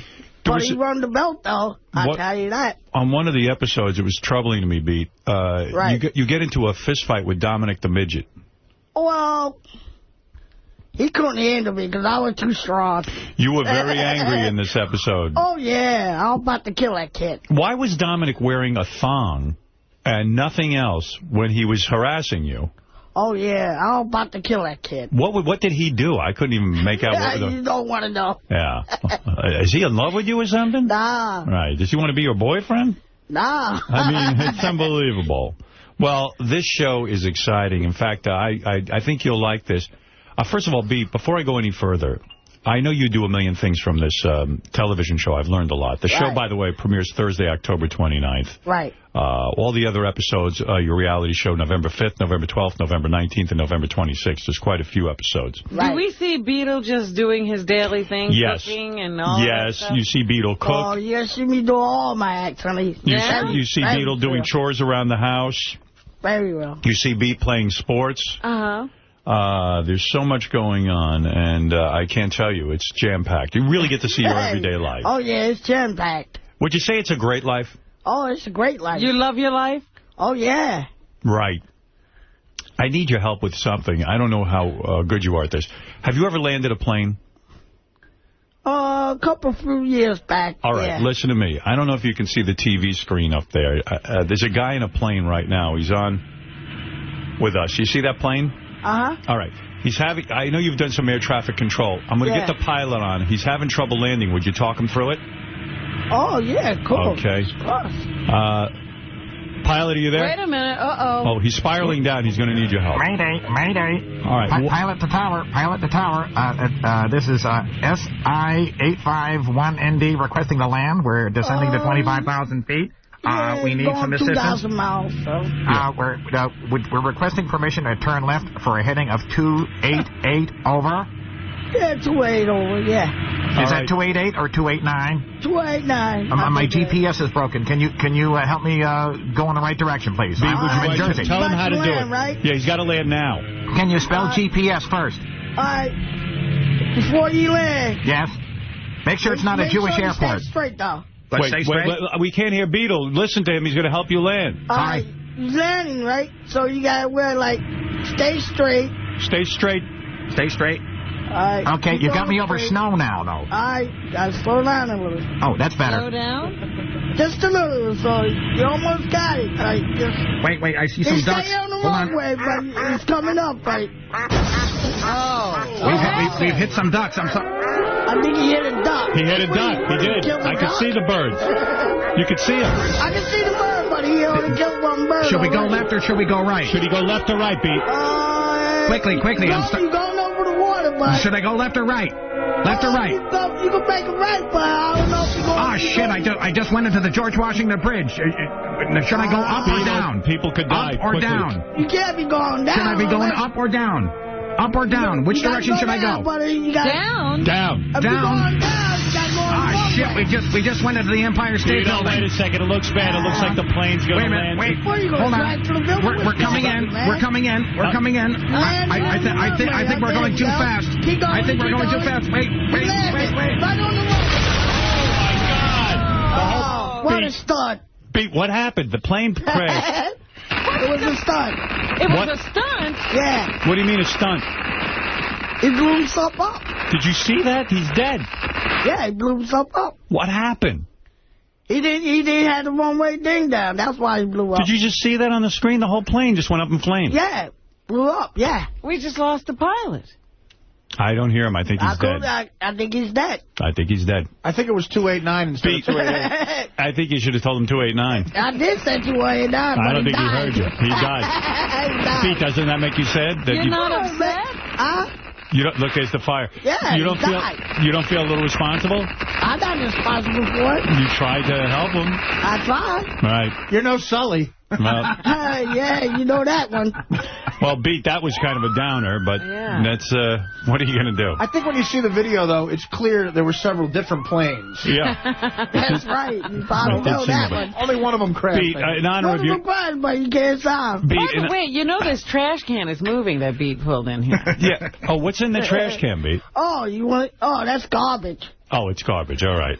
Is it moving? Yeah, it's moving, but you see it for yourself. Is there somebody in there? Look in. We'll take a look and see what's doing in there. In the city, there's a lot of moving garbage. Oh, no. Hey, look at that. Who is that? Dominic? How are you? How are you? Do it? I thought you don't like him. I know you say it was garbage. You know what? I think they meant to open that a lot sooner. Dominic, you all right? Yeah, I'm good. How's everybody? Hi, Robin. I had no idea your friend Dominic was there. You know it was garbage, huh? Yeah. This is the only way they could keep me from shitting in Beatles' pants. Keep me locked up. Garbage. Why do you shit in Beatles' pants all the time? It's not easy. He got on a goddamn diaper. I think we almost lost Dominic. He's been in that trash can so long. He's been there for a while. All right, Dominic. He's been there for a while. Right. Wow, you were in there. I had no idea you were in there. Did you keep me in there because they said that's the only way I won't shit in Beatles' pants. Right. Beat, is that true? Sometimes they find shit in your pants, and he shits in your pants, right? He don't shit in my pants. Right. But I bought something for Beetle. What do you got? You got something yourself. That's your diaper for you. What is that? What is that, Dominic? Would you mind telling us? You got a diaper. Bobby sometimes forget to pack diapers, so I brought one for him. That's your diaper, not mine. How come none of you guys have any teeth? I don't have no teeth. I'm poor. I can't afford them. All right. Well, listen, thank you, Dominic. Beat, in honor of your appearance today, in honor of the new reality show, there's two girls going to come in here. They're going to be naked, and they want to play Match the Beat. You want to meet some beautiful girls? You want to meet some beautiful? Take a seat. Why not? By the way, the prize money for the Beetlejuice Mismatch game is provided by Howard TV's new original series, This is Beetle. Go to thisisbeetle.com to play the Mismatch game online. I played it last night. You played it last night? I did. I watched it. It's great. It's great, right? It is fantastic. It is really a great game. By the way, has Beetle watched his own TV show? Yeah, I watched it, but it was good. Yeah? You liked it? I watched some of it. Yeah, you got bored? Oh, no. Yeah, a little bit. A little bit. Well, you've lived that life. All right, here are the girls. I life, though, but it's good. By the way, this are two porn stars. This is Priya and Mariah. And they like being naked, and they're going to play the mismatch game for money. Right. Wow, look how beautiful these girls are. Hardwire, A and B. All right. Hi, girls. Now, who's Priya and who's Mariah? I'm Mariah. You're Mariah, and you're Priya. Yes. How cute is Howard? Right. Oh, aren't you nice? You girls are He's sweet. so cute today, too. Both you girls are porn stars? Yes, sir. Wow, how's that beat? Not bad, right? It's not great. Yeah. That's great. It's great. He said it's not great. Hey, you know the man, the meat of the pack. So you're Priya.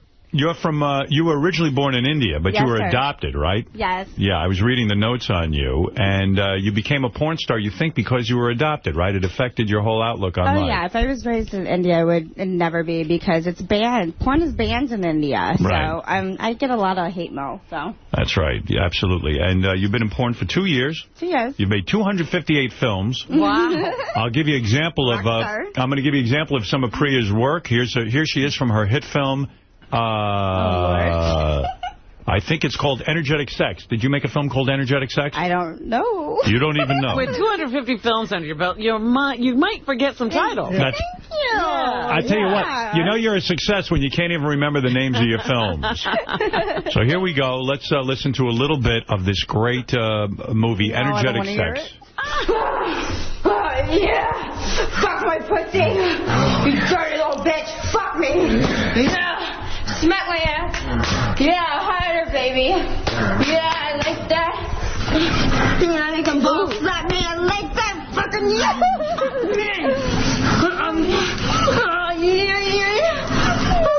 Isn't that great, Robin? Beetle is mesmerized. Wonderful. How do you memorize all those lines? I don't memorize lines. I'm very good with words. It's improv. Priya likes to be choked. gave you that line. That's right, Pete. We gave you that line. Priya likes to be choked and spanked in bed. She says she has bruises all over her ass from a recent spanking. That's right. She also likes hot candle wax. So you're a pretty rough player. You like it all. I guess you do it all. Is that right? It, baby. You also say that you don't do anal. No. And you don't like having sex with women. That's unusual. Well, actually, you know, it's not that. Like, we were just talking about this because we have a bond right now. We just met recently. Right. We know who... You and Mariah. Yeah. Yes. I do girl scenes, but it has to be my friends. I want to know the girl is very clean. I want to have a mental connection with her. Right. And that's really important to me with girls. So it's not like guys. It's not like a physical thing for me. Like, when it comes to guys, I'm like such a dude. Right. You love it all. Yeah, but when it comes to girls, I need a mental connection. It says here that you have a gift.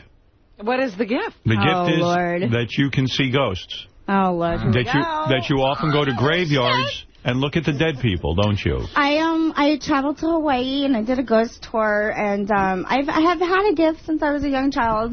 Right. And I do these things when I travel all around the world, and yeah, I do see things, and it's usually when I'm very sober. And so I try to stay fucked up most of the time because I don't want to see it. But well, I think that's exciting. I'd like to know if there's an afterlife, and you're claiming there is one. You do oh, yeah, see baby, ghosts. let me tell you, you know what? They're great people, and they're awesome. And they don't scare you? They did in the beginning. They did. Beetle, on your new hit TV show, I saw you will not go into a graveyard, right?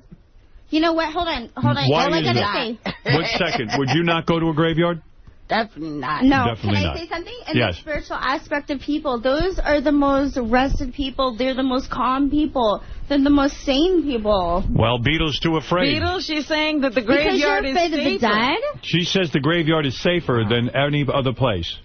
Nah, that's not place to safe. No. Nah. It's scary, right? A little scary, yeah. Yeah. You know, but that's what Americans think. That's right. Well, you know, also... They don't afraid like that, honey. I'll tell you what.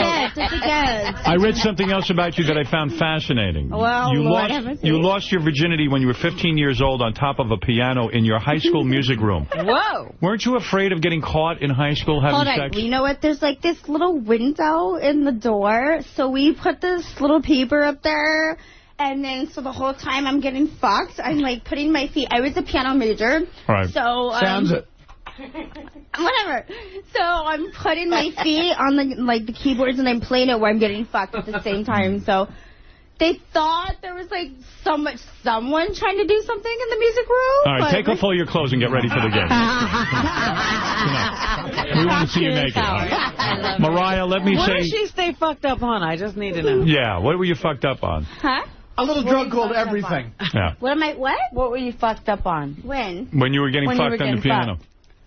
Hold on, I was a kid going to school. Like, I was she sober. said that she stays fucked up most of the time, so she doesn't see ghosts. Oh, you stay fucked up most of the time so you don't see ghosts. Yeah, because it's a natural thing that comes to me. Like, I don't know if you guys are religious. Robin was actually listening to you. Hold on, Robin. Hold on. Robin, I know you're a spiritual girl, and What do you smoke, weed?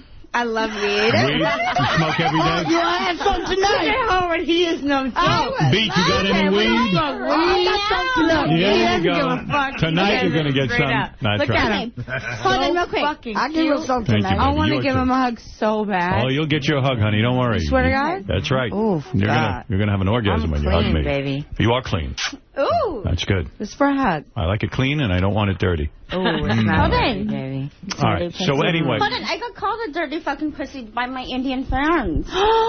is it true your parents don't know what you do for a living? They don't. They're like 70 years old. They're like Baptist, the Indian and cock. nobody's ever going to say anything to them. Aren't your parents going to find out eventually that you're in porn? No, they're going to die. Well, use your head. Come on. I'm interviewing her, and you got the mic on her, and you're having a conversation with her. Hold on. I'm not having a conversation. All right, but you got to. I can't being hear. assaulted over here. I'm sorry. Okay. Sorry. Okay. Basically, my parents are very religious, and if anybody ever saw me, which would basically be anybody, my parents was that religious that they would not come to them and say, hey, I saw your daughter doing this. Because they would be like, what the hell were you watching that shit for, you know? So they're not going to do that. My parents are really old. Like, I see. What do they think she does for a living? What do you tell them you do? What do you tell them you do for a living? Bartender, model. They know I'm out of town, and I'm like, hey, can you let the dog out? And I'm like, they're like, you're out of town again? And I'm like, yeah. Are you high right now? You are, aren't you? I'm not high. She is absolutely on something. She is wasted. All right, I can tell she's high. She's high, right, Pete? I got some weed tonight. Hold on. I got a whole pound of weed tonight for you. Beat's I got had weed. a couple drinks. All right, nothing wrong with that. You wanted to relax, I get it. All right, take off some clothes while I talk to Mariah. Yeah. Wow. I'm going to hit that tonight. You're going to hit that, Beat? Bang the hell out of it. Oh, my. Beetle's very worked up. Pete, what would you do with that? Me? Oh, I'll bang it all up. I know that. That's for sure. I want her. Ooh, she wants you, Robert. No, Pete, you better take over. You better take over. Mariah, if she has you, I'll take them both of you. I'll take you, baby. And her. I'm losing control of the show. Look at Howard's like, fuck you. No, not fuck you at all. Priya, while Mariah, Priya, take off your clothes while I interview Mariah. Mariah, you're a very beautiful girl. How long have you been in porn? On and off for 11 years. 11 years. Since 98. You are an experienced girl. I'll give it to you. Yes. Yeah. Beetle's talking love talk over here. Yeah, Beetle, go ahead. I hear him. Beetle, do you want to say something to her? Oh, I'll work it all up for you. Yeah. I'll be the man. That's right. I'll be the bodyguard. I'll work it all down, baby. Bodyguard. Howard, you look so cute tonight, by the way. Aren't you Today. sweet? Thank you. It's you look very cute. You caught me on a good day, I'll be honest. I could tell. Trust me. Says here you dated... Either way, you look good. It's not cute. All right, girls, let's just play the game. Screw the interview. Howard, I want to hug you. Good. Mariah, you claim... What? I claim what? I can't hear what you're saying, Priya. What did you say? She said she sucks at competition. All right. I'm trying to pipe it. Take off the rest of your clothes so I can see what you look like naked, then I'll comment. All right, now... Okay, don't ruin my interview now. Take everything off. Everything. Everything. You have to be naked. That ass. Good Lord, I mean... Help me. All right, hold on. Oh, baby. I was like... I apologize. All right, girls. Talk to Mariah. Mariah says here that you claim to give the greatest blowjobs. Is that true? Yes. You do. How does one get... Ooh, I like to have one tonight. I got the big one. Where did you learn the technique to be so good at this? Honestly, Howard, I don't even know. I think I was just born with it. You were born with it. Because I could suck a cock like nobody else. What do you think of that, Big, Pete? small, I don't give a fuck. Yeah. Oh, yeah. I'll suck that shit so good. I'll take the cum right out of you, Howard. Right, I like Married that. or not. Wow. You don't care that I'm married. You just suck it right out. I know you're happily married, too. That's right. And so am I, but I will suck it. You're No, married? I'm not married, but I'm just saying, if I was. Well, you had a kid when you were 17 years old, Yes, it says. I did. Is that true? So you have a 12-year-old son now. He'll be 13 in February. Does he know you're in porn? No. How are you going to break the news to him? I don't really know. I haven't thought about that. Right. We're really close. Yes. So I'm just like, You know what I mean? When it happens, he finds out. What does he think Mommy does? He thinks Mommy is a makeup artist. Oh, okay. Yeah. Well, that's true. And he's in love with Mommy, so I think it'll be okay. in love with Mommy. Mommy look like she getting fucking raped. Yeah. Beetlejuice, settle down. So how many penises do you estimate you've sucked in your life? I'd say 50. 50? 50. That's not a lot. That's not a lot at all. 60 maybe. 60? A lot of them were the same ones. Like, she likes a big one. How many? She likes a big one, Beat. That's the truth. Like a big one, make it nice and wet. I tell you. Yeah, mine's just harder. I have no idea how we're going to... like that thing Godzilla. I don't know how we're going to ever play this game. What game? You two seem to like each other very much. I love her. Oh, y'all love each other. Oh, my Nice, God. sweet. Jesus Christ. And Mariah, you've been in porn. Well, yeah, Mariah, take off your clothes and we'll play the game. How's that? All right? Now, every time... Howard, I want you to still talk to me. I'm going to. Before I take off the clothes. Take off the clothes and we'll keep talking. The name of the game is Shut the Fuck Up. That's right. Listen to me. No, Howard, I will go up there right now. That's not nice. No, I didn't say that. I said it. I'm kidding around. Artie. I said it. You quiet I'm sorry. over there. Okay. In the corner. I'm going to shut up. You shut the fuck up. Okay. Howard? Yes. Let's keep it going. All right. I Now, love you. All right. Now, you say your dad, you don't do interracial films at all. You don't do black guys on film. No. Why is that? When I got in the industry in '98, I did interracial. Right. I used to be attracted to black guys. Right. My son's half black. Right. Now, You no. used to date black guys in your personal life. Hold on, When I was a teenager. I can put a thing in the first. No interracial. You don't do let me understand something about your life. Let me ask a serious question. Right. Your dad is a Sicilian Italian. Crazy. When you were dating black guys, he went berserk and he tried to send you to a psychiatrist to fix you, right? Yes. Right. I guess it worked. Yeah. And it did work. Well, no, it didn't work. It didn't? It was me that worked. Right. You know what I mean? But it was mainly because they were a lot older than me, too. Right. So a black guy got you pregnant and your son is half black. Oh. Did that drive your Sicilian father crazy? Yes, but now he's in love with my child. He is. He won't even, yeah. By the way, Ridiculous. I have 2 black children, too. You do, too? Yeah. Mine's 16 and 10. You're kidding. Everybody has black children. 16? You guys are like Madonna. They're great fucking babies. My daughter has green eyes. My son is gorgeous. And he gets straight A's in 7th grade. Well, isn't that terrific? So don't you mess with him. We both have biracial babies. And yes, he's really good at basketball and baseball. So. Well, of course. He might be your ticket out of porn. Oh, yeah, take out the party. He ain't going to porn, believe me. All right, girls, we're going to play the Beetlejuice game. This is for money now, okay? But take off your clothes so you can play really, really well. I'm ready to fucking run. And hold on. How do I... All right. Howard. Yes. How do I do this? I like him. Just put it down on the ground. But when I run and stuff... No, don't run. Just we're going to play a game. There's no running in There's no running in the game. Oh, there isn't. I was told it was running.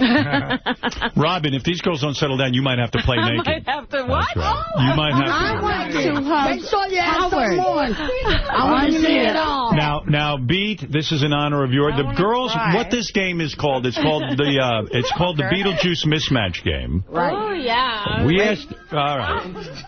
Are you girls ready? You girls are ready to play? Ready? Okay. I give up on the game. No. I give up. You know this is going to be impossible. And I'm going to wear myself out. Where are they going? Girls, you won. You girls won already. You won the game.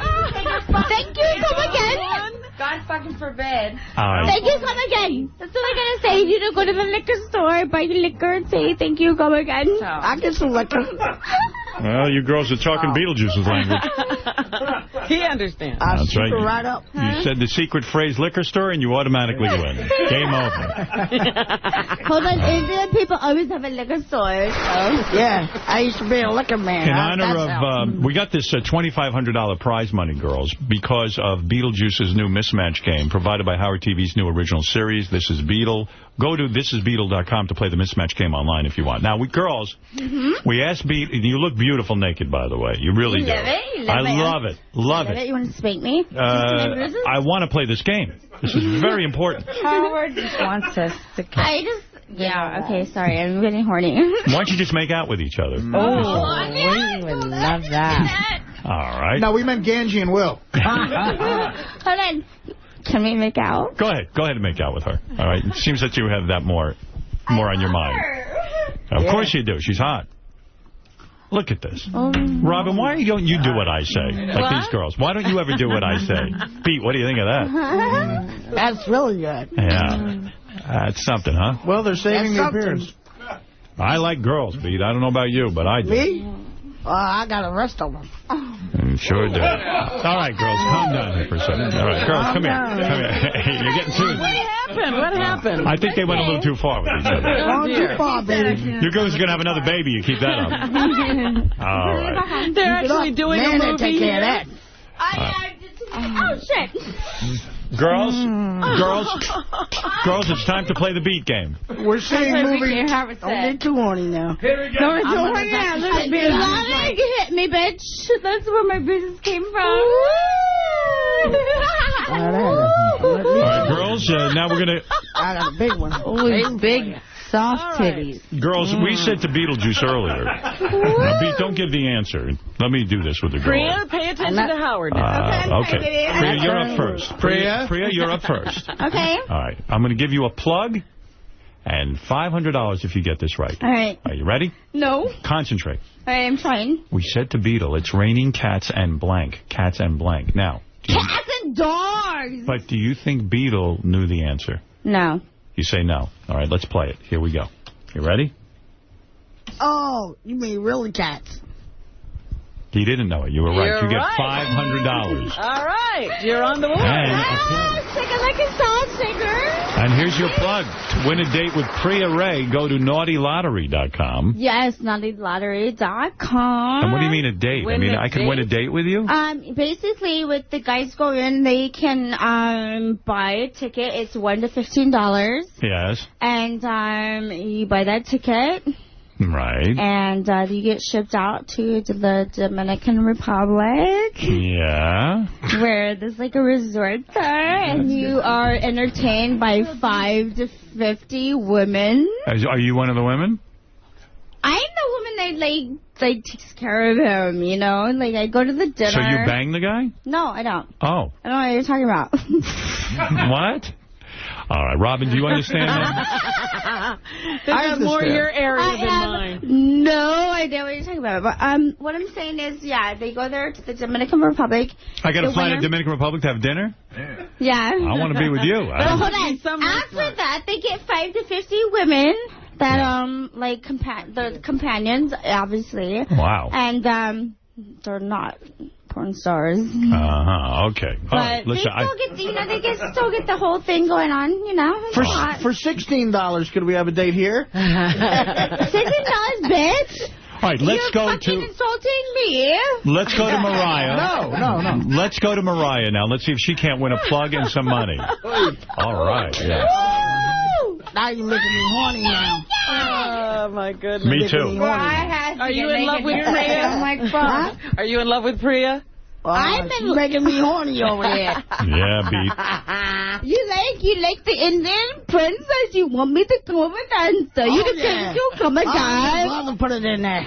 You want to buy it? Just spray it out of my store. Yeah. You need to get the fuck out of my store because you're fucking big man got to run my ass. Get the fuck out of my store. All right, okay, calm down. You won already. You won $500 already. Now give Mariah a chance. You shut your eyes. It's like you're in India. Right. Oh, yeah. Mariah. Big man. Time for you to play. Time for me. We said to beat. Robin, you can play along. All right. Mariah. I think I'm the only one playing. I know. I'm so done with this. I want to, like, suck on her titties. Oh, jeez. All right, in a second, but let her try and win some money here. Join the club. Some money. Oh, fuck on you. I'm just kidding. Mariah. Joking. Hi. We asked Beat to fill in the blank. We asked Beetlejuice to fill in the blank. Okay. We gave him the phrase, it's a matter of life and blank. A matter of life and blank. Now, do you know what the answer is? Death. Matter of life and death. Do you think Beetle will know that? I hope so. I would hope. So you say yes. You say Beetle's going to get it. Okay, let's find out. We taped this ahead of time. It's a matter of life and death. That's what we're looking for, the word death. Here we go. What, life and death? You're right. Goodness, you're right. Beetle's no joke. He knows. He knows. He knows. He knows what he knows. He knows what he knows. Look at how it said. He knows what he knows. He knows what he knows. He does. You do. Because of you, she just won $500. Thank you, baby. Welcome. And let me say once again, I'm going to bail out of this game. I can't imagine why. I love you. The prize money for the Beetlejuice Mismatch game is provided by Howard TV's new original series, This Is Beetle. Go to thisisbeetle.com to play the Mismatch game online. For all fans of the Howard Stern Show, make sure to go and get Howard TV to see Beetle's new reality show. It's wild. Oh, shit. Let me say also, you can check out Mariah Milano at mariahxxx.net. Yes. You can check out Priya Ray at PriyaRayLottery.com to win that date. And also, ilovepriya.com. I love Priya. You guys are smacking each other and kissing each other. Go ahead. Have a good time, girls. Go ahead. Have fun. My eyes, I love it. Wow. You really like each other. I know. Oh, my God. You're really hitting it up. Suck it, girl. Get down there and suck it. I love it. Yeah, suck it, bitch. You girls love sex, don't you? I love sex. You do. Awesome. How many times a day do you have sex? Well, I'm single. Right. And, so I don't have a guy to, like, perform for me, but I perform with my vibrator. Right. And my vibrator, like... I notice you don't shave. How come you leave the hair there? Because Hustler likes it, and I've been doing a lot of scenes for Hustler, so they like it. I like it, so you leave that in there. Yeah. Go ahead. Isn't that nice? All right, I girls. think it's cute, right? No, it is cute. Too much. It's just a line. It's nice. nice. A line. Yeah, it's very nice. Yeah. I like it. You know, brown girls can like... I don't like Well, girls, you've each won $500 thanks to Bee here. Thank you for coming by today. Anything you want to... Anytime. Anything you want to say to your fans? I love them long time. Oh, yeah, okay. All right, Beetle. We'll get it on someday. Something tells me Beetle's going to get it on with these two after the show. Oh, definitely. No. Something tells me anyone with weed is going to get on with it. Oh, I would love some weed. Beat, you got weed, right? Oh, yeah, I definitely got some weed. I a whole bunch, honey. Are you good? Is Beat going to win a date with you with his weed? Look at Howard, how cute. I love him. Thank you, honey. Maybe. All right. Well, Robin, this was exciting. Are you girls into pancakes? What's pancake? Okay. Oh, something you don't want to know. See Beetlejuice with Bob Levy November 13th and 14th at Caesars in Scottsdale, Arizona. And Beats 3D... Oh, I'm from Arizona. Isn't that nice? And Beats 3D Talking Bobblehead iPhone app will be available on iTunes in early December. And also, to book Beat for a club or private party... Hold on. This is amazing. Mariah Milano, MariahXXX.net. Howard, don't forget it, because you are so fucking hot. Aren't you sweet? You think I'm sweet. I'm being serious. I'm being serious, too. Well, I'm being really serious. And you're hot, too. so fucking hot. And you're fucking way hotter in person. I gotta live it. And you're way hot. You're like you better so hot. And you're hot. Howard. Namaste. I Chihuahua. MariahXXX.net. Do you know what namaste means? Yeah, I sure do. What does it mean? It means you better keep licking her boobs over there and get on camera. It means hello, good luck, love you. Isn't that nice? Thank you. Gary, can you bring in a wheelbarrow full of Purell? Oh, fuck yeah, motherfucker, fuck you. Just as much Purell as you can find. I got the hot show, but I got the hot thing. And by the way, to book Beat for a club or private party, go to jollydwarf.com. Robin, those girls, join them in, Robin. You're having so much fun.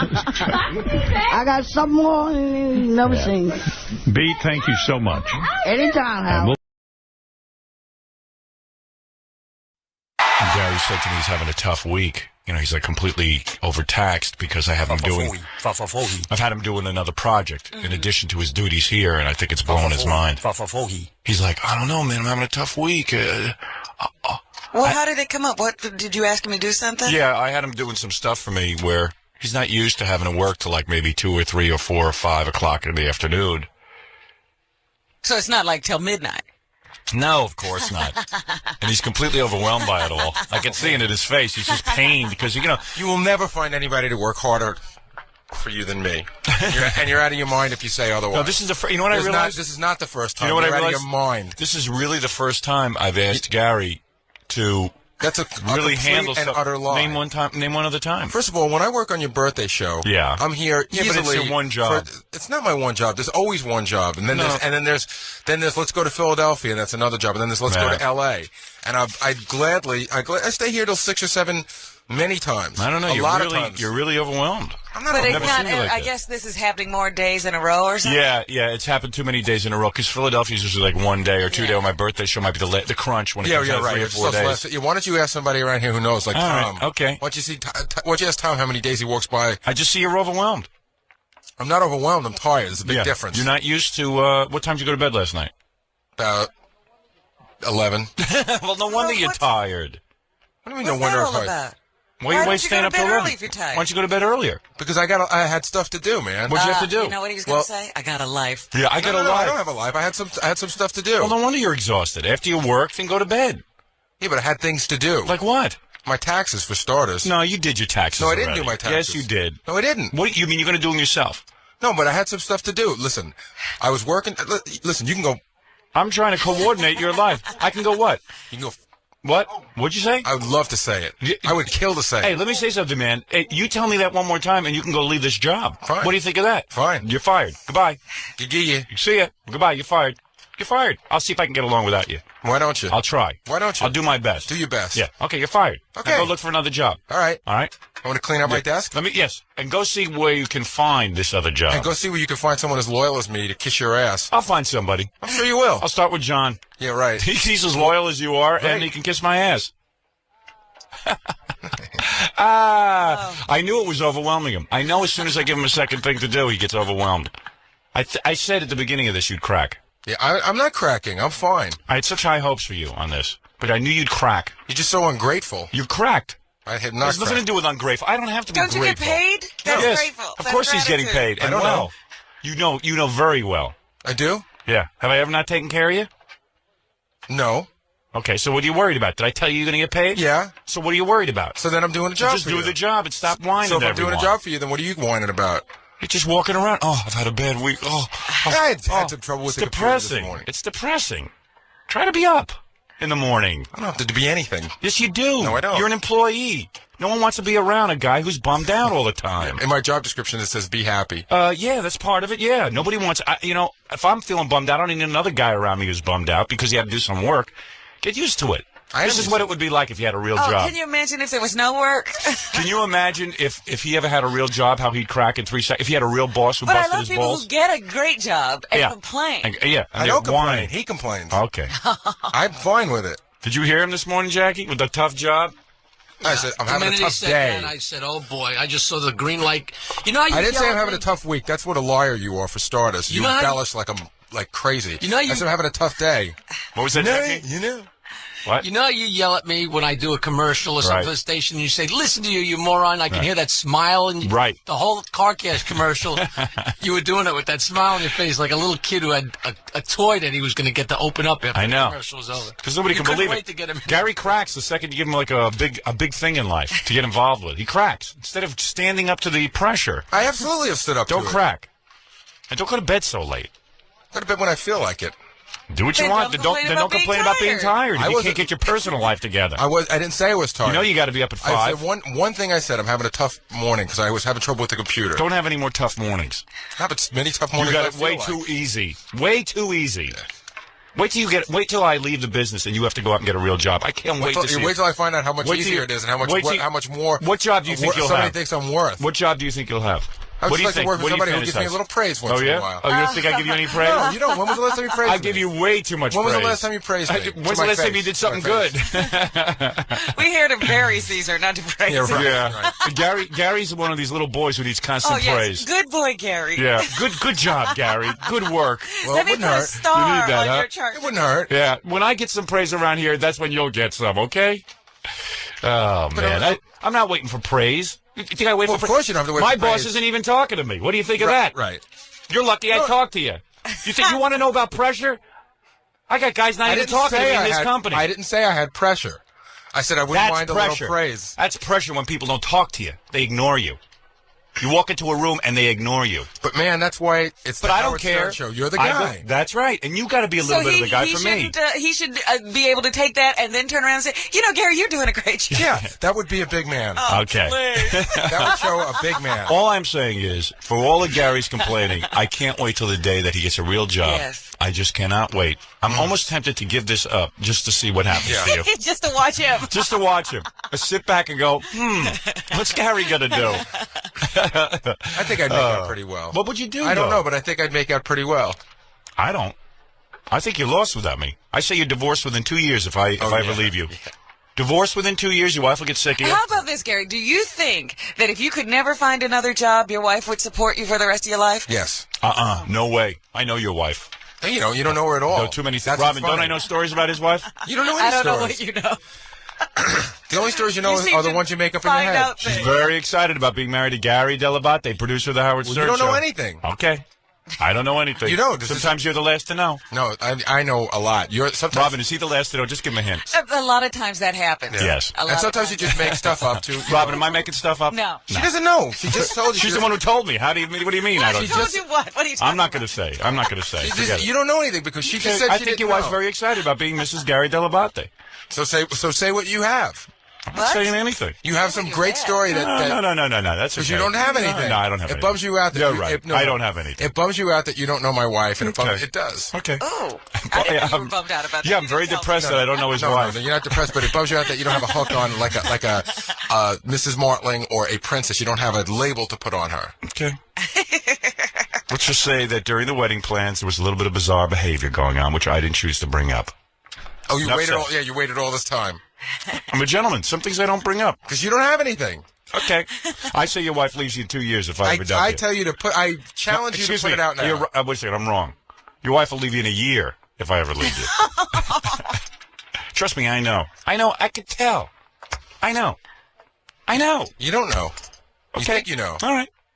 Why don't you quit instead of having to sit Don't you want to know? every once in a while? Don't want to know what? You want to quit just to test your wife. I'll take you back in a year, see if she stays with you. But don't tell her I'll take you back. But we won't tell you that you're coming back in a year. That's right. See what happens. What? You won't. We won't tell you. I drifted for a minute. Oh, I understood. No, you but seriously. quit. Yeah. Or we'll fire you. Right. And we'll pretend that it's for real, but we'll take you back in a year. What do you think you would do if, let's say tomorrow, we've been down this road before. I don't know. You don't know? No, I'm You've not never given any fantasy to what you would do? No. No contingency plan? Well, I mean, I know some people in the business, all because of you. Right. Okay. And, sure, I would figure that about half the people on that list, about 3/4 probably wouldn't take my call after you've died or got fired or, anything like that. I know what Gary would do. I know the whole game plan. The first people I know what you think. Can I say? You think the first person I would call would be Bob Morton? No. Oh, no. That's interesting, but the first person he'd call would be MTV, someone over there. That's just not true. So you're so wrong. I think he'd call... They'd reject him. You're so wrong about MTV. Yes. Steve Leeds. Yes, Steve Leeds. He'd be on the phone, too. Can I be in the record business? And then Steve would go, well, what do you want to do, Gary? Imagine if Steve actually had to send Gary out. Let's say he gave him a job in the record business. Let's just say. And Gary had to go out on the road and start working all those dumb radio stations. And then all of a sudden Steve calls up and goes, how come the new Fred Zeppelin album doesn't have any ads on it?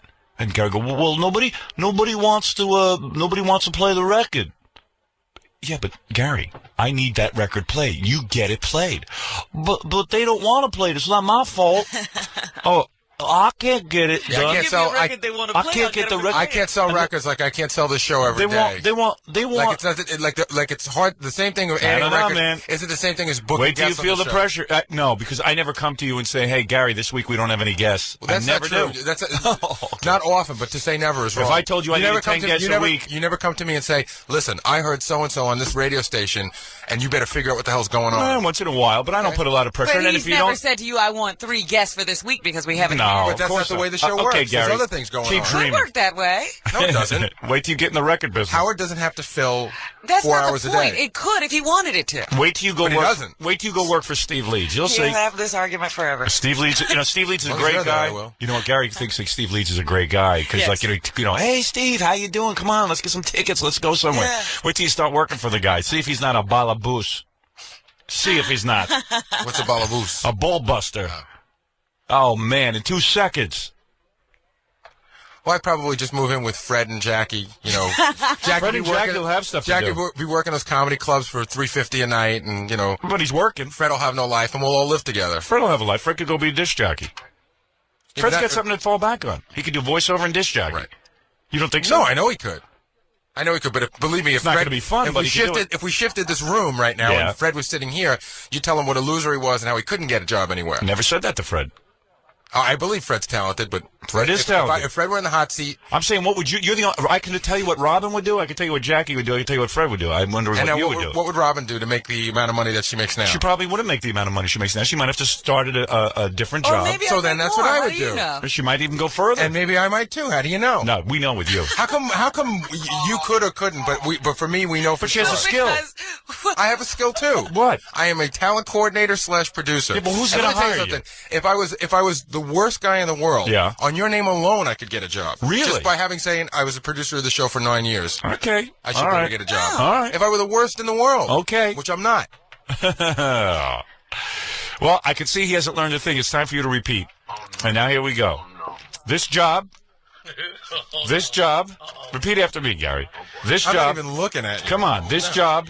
Maybe it's time for you to quit, Gary, because you don't want to repeat. Come on. Your wife would support you. I quit. Remember last time you repeated, you learned? Call my wife and let her repeat. Come on. This job.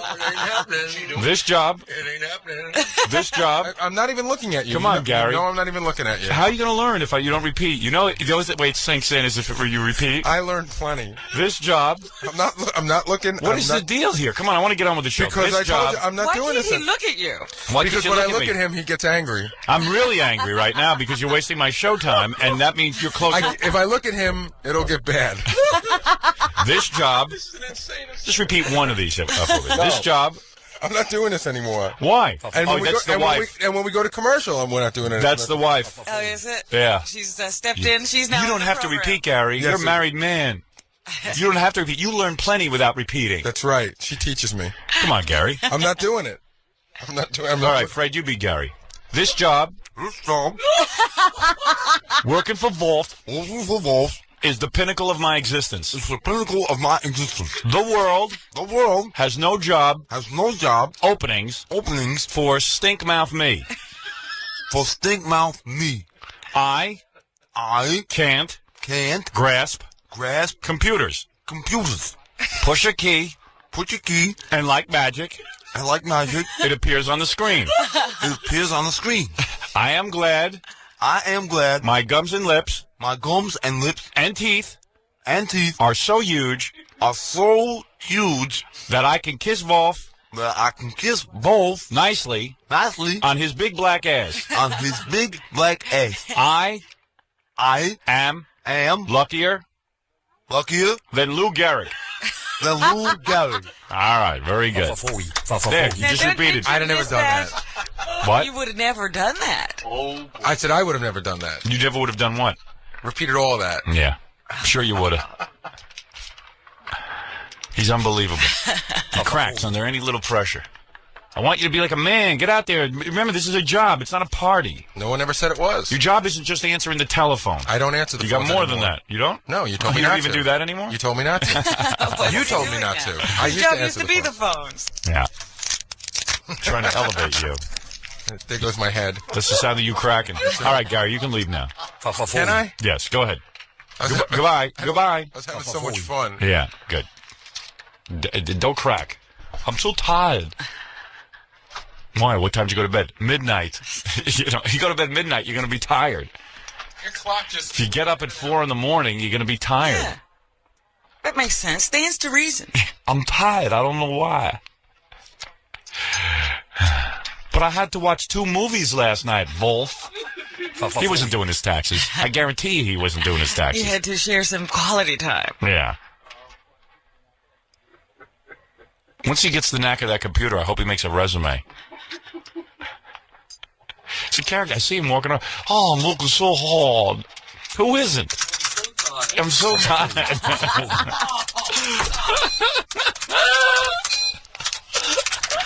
I'm so tired. You got to bring him back in and show him that. Jackie took 2 big pieces of paper, put them over his lips. Like teeth, made him like 2 big teeth. That's why we're laughing. He's so tired. He's tired because he wasn't doing his taxes. I'll bet you any amount of money he wasn't doing his taxes. Well, when he started to say, I got a life, I had to figure he's out doing some of his social. Yeah, some of his stupid social life. Put the social life aside for a couple of weeks and get to work. Yeah, why couldn't he do that and get his taxes done before the deadline? Yeah, and it's called making a couple extra bucks in your life. Are you able to read Newsday in the other room when you're this tired? No, I'm going to have to take a nap and read it. You didn't do your taxes last night. Why don't you admit it to me? I absolutely did. You want to see them? Well, it doesn't mean you did them last night. No. I worked. I had to write out a bunch of checks. Would you like to see the envelope? Hey, Jackie, do your impression. Does that mean you were doing it last night? Writing out the checks, yeah. Oh, I see. Oh, writing out checks took that long. How long does that take you usually to write a check? I was working on it for about 45 minutes or an hour. Writing checks? Yeah. How many checks did you write? 10. You wrote 10 checks? Yeah. To the IRS? Well, assorted people, yeah. Assorted people? Well, assorted, federal. This is the federal, the state. The local. And that's it? Yeah, and then... City tax, state tax, and federal tax. Right. And how many more... Do you want me to explain the whole thing? Please. Okay.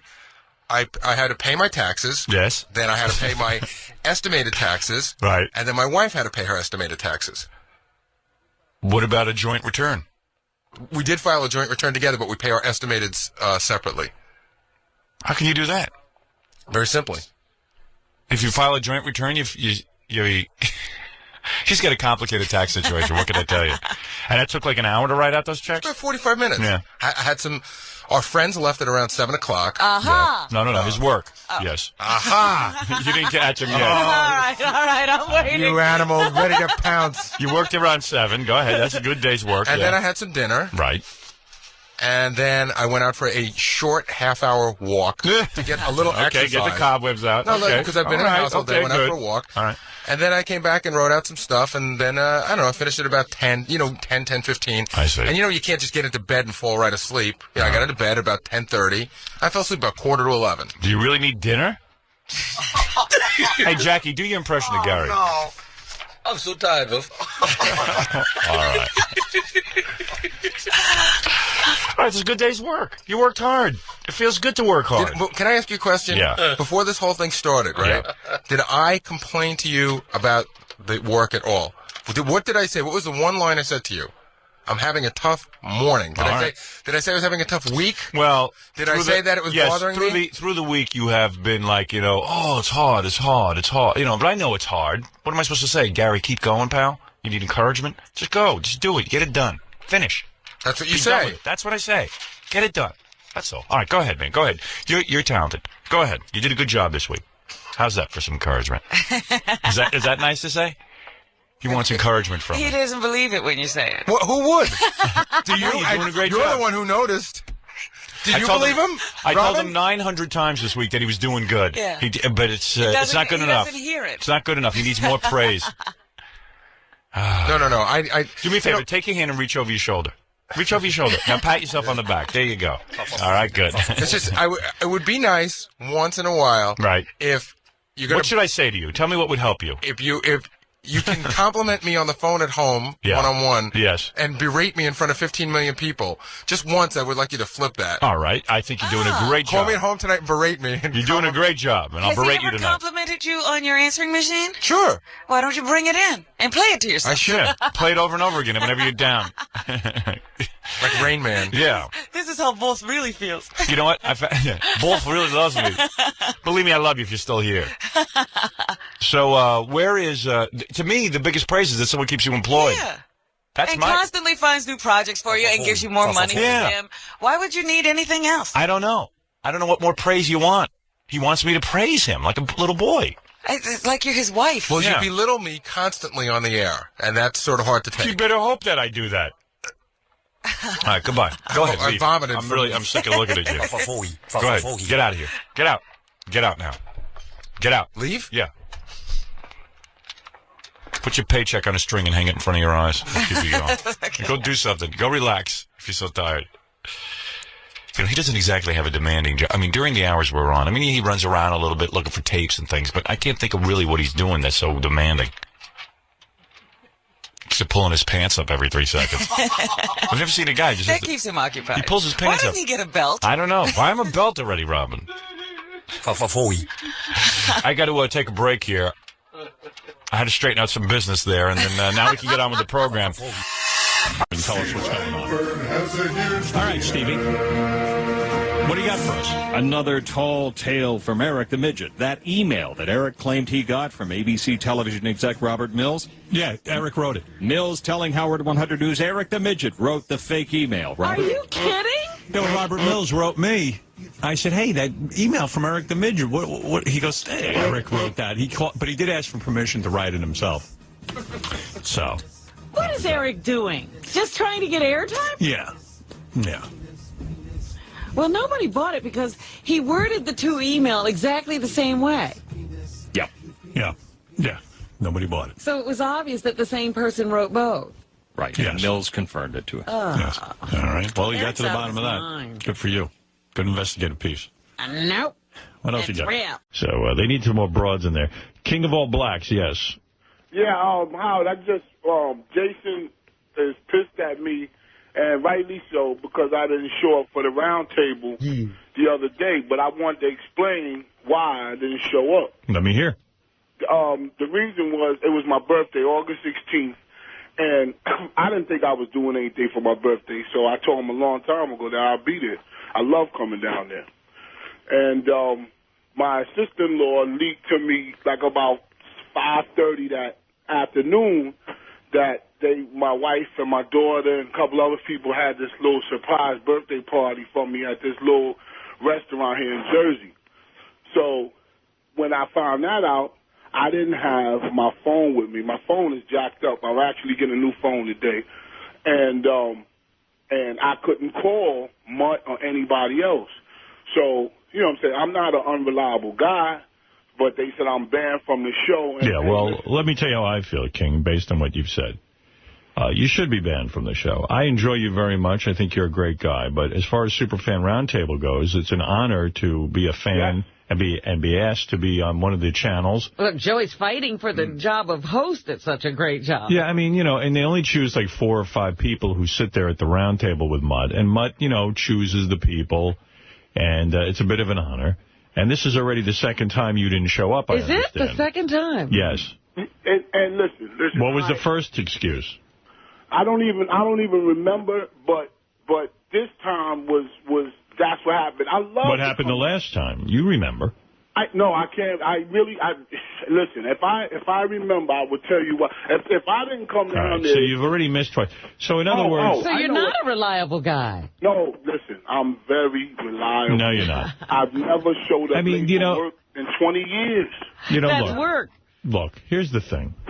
I love coming down there. I think you're great. I've always been a fan and all that. But Mutt's got to book a show. It relies, to a certain extent, to keep it moving. You know, it's like The View, or it's a group dynamic. I understand. And, I'm at fault. You know, and you're also pissing all over Mutt, and you're pissing all over the show.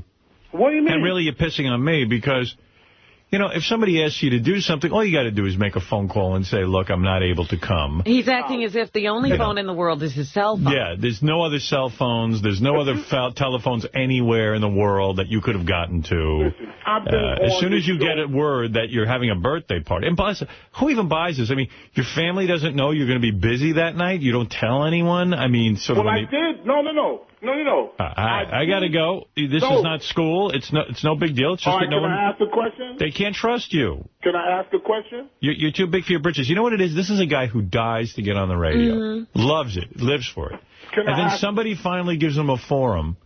And then he's like a guy who gets handed $1 million and then goes, blows it and he's buys... Michael Vick. Yeah. He starts to abuse his privilege. Yeah, it's like, you know, he takes it for granted. Here's something he loves to do.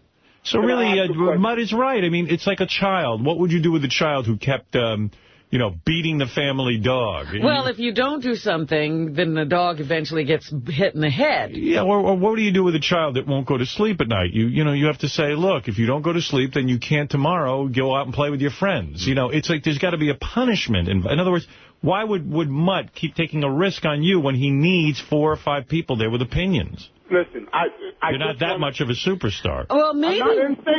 It's not about. Let me tell you something. I'm considered Has one he of the... been banned for life? That's what I have no ego. You know I have no ego. Oh, stop it. I'm considered one of the top guys in radio, and you know what? I show up every day for work, and if I don't show up, I would certainly make every effort to call the people who run this company and say something has happened. On the day we were being fired, NBC asked us not to come into work, and we showed up. I showed up because I felt an obligation. Can I ask a favor? And I'm not used to asking these things. You want money, too? You want special treatment? No. Do you want $900? Can I ask a favor? I don't need any money. Now, what I want to ask is that, listen, don't be hasty. Don't say hell no. Just, you know what I'm saying? I have nothing to do with this decision. It's up to Mutt. No. I'm just throwing it out there. I'm just throwing it out there. And I want to ask you one other serious question. For Christ's sakes, ask it. Just ask it. Come on. I got a fucking radio show to do. All right. I'm going to let you go. I'm going to let you go do radio. But, hello, I want to ask. Just ask it. Don't care. Listen, let me teach you something. I'm going to teach you about... One more chance. I'm going to throw that out there. And it's another question I need to ask you.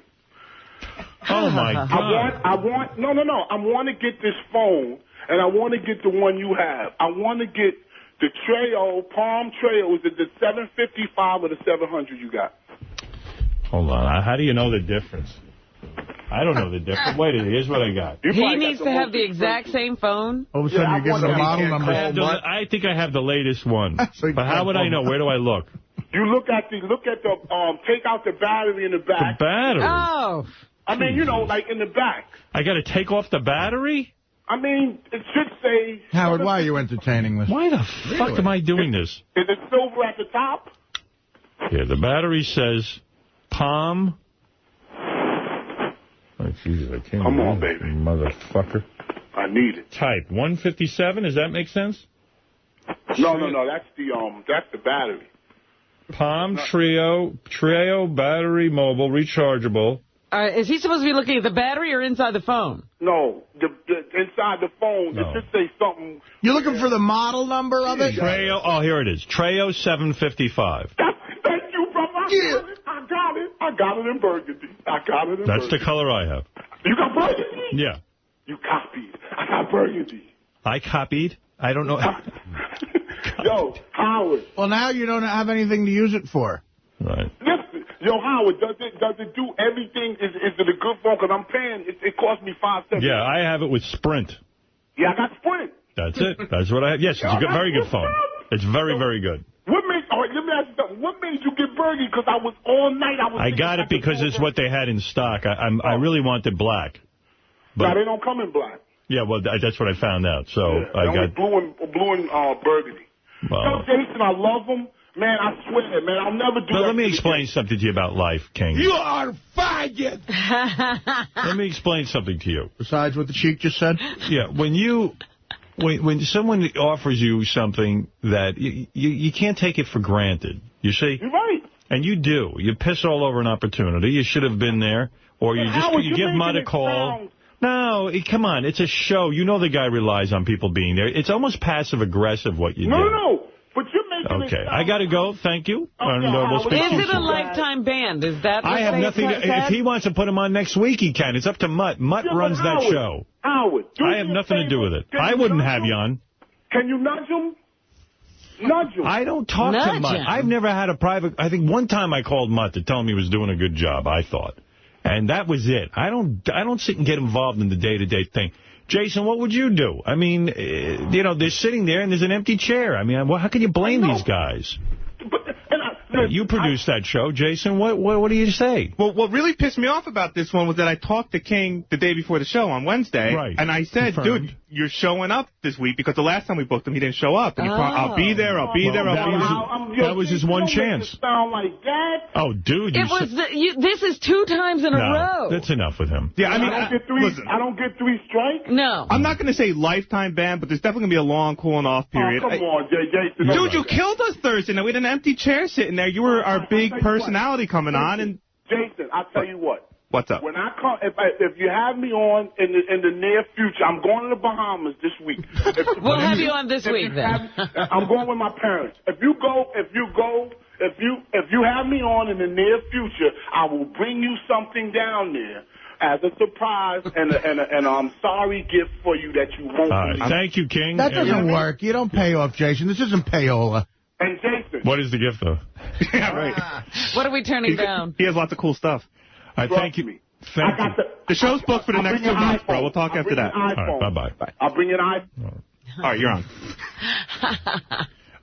No, Jason understands that when you have a show that's reliant upon a couple of guests to talk about things that went on for the week, you got to... Twice in a row. That's crazy. Right. I mean, that's, once, okay. 2 times already. What the fuck do you want from people? You're not into it. What happened to you, man? Where you been? Hey, man, what's up, man? I just wanted to commend you on your interview with Old Dirty Bastard. Had us rolling in my house last night. Did they rerun that one? Yo, Howard, man. How the fuck can you be so funny interviewing somebody? Yo, we had about 8 of my friends in there. They was hollering. 3 of them was like, I'm going to go get serious tomorrow. Old Dirty Bastard is the funniest. He was the greatest guest. And little bro. And you know what happened with Old Dirty Bastard? The last time I interviewed him, it was a great disappointment because he brought in a guy with him. Damon Dash, who sat there and basically told Old Dirty Bastard not to say anything. He was like that lawyer who sits with somebody who's being questioned by Congress. I didn't know that because he had his head down and he was looking nervous. He was looking nervous, but he was answering the questions, but he looked like somebody had told him not to say anything. Well, I don't know which interview you heard, so the one with Damon Dash was not as good as the one that was the original. Oh, man, I don't know which one it was, but it was fucking hilarious. Yeah, he's the best. He was the best. And the one with the Milton Berle, you should go back to that hairstyle.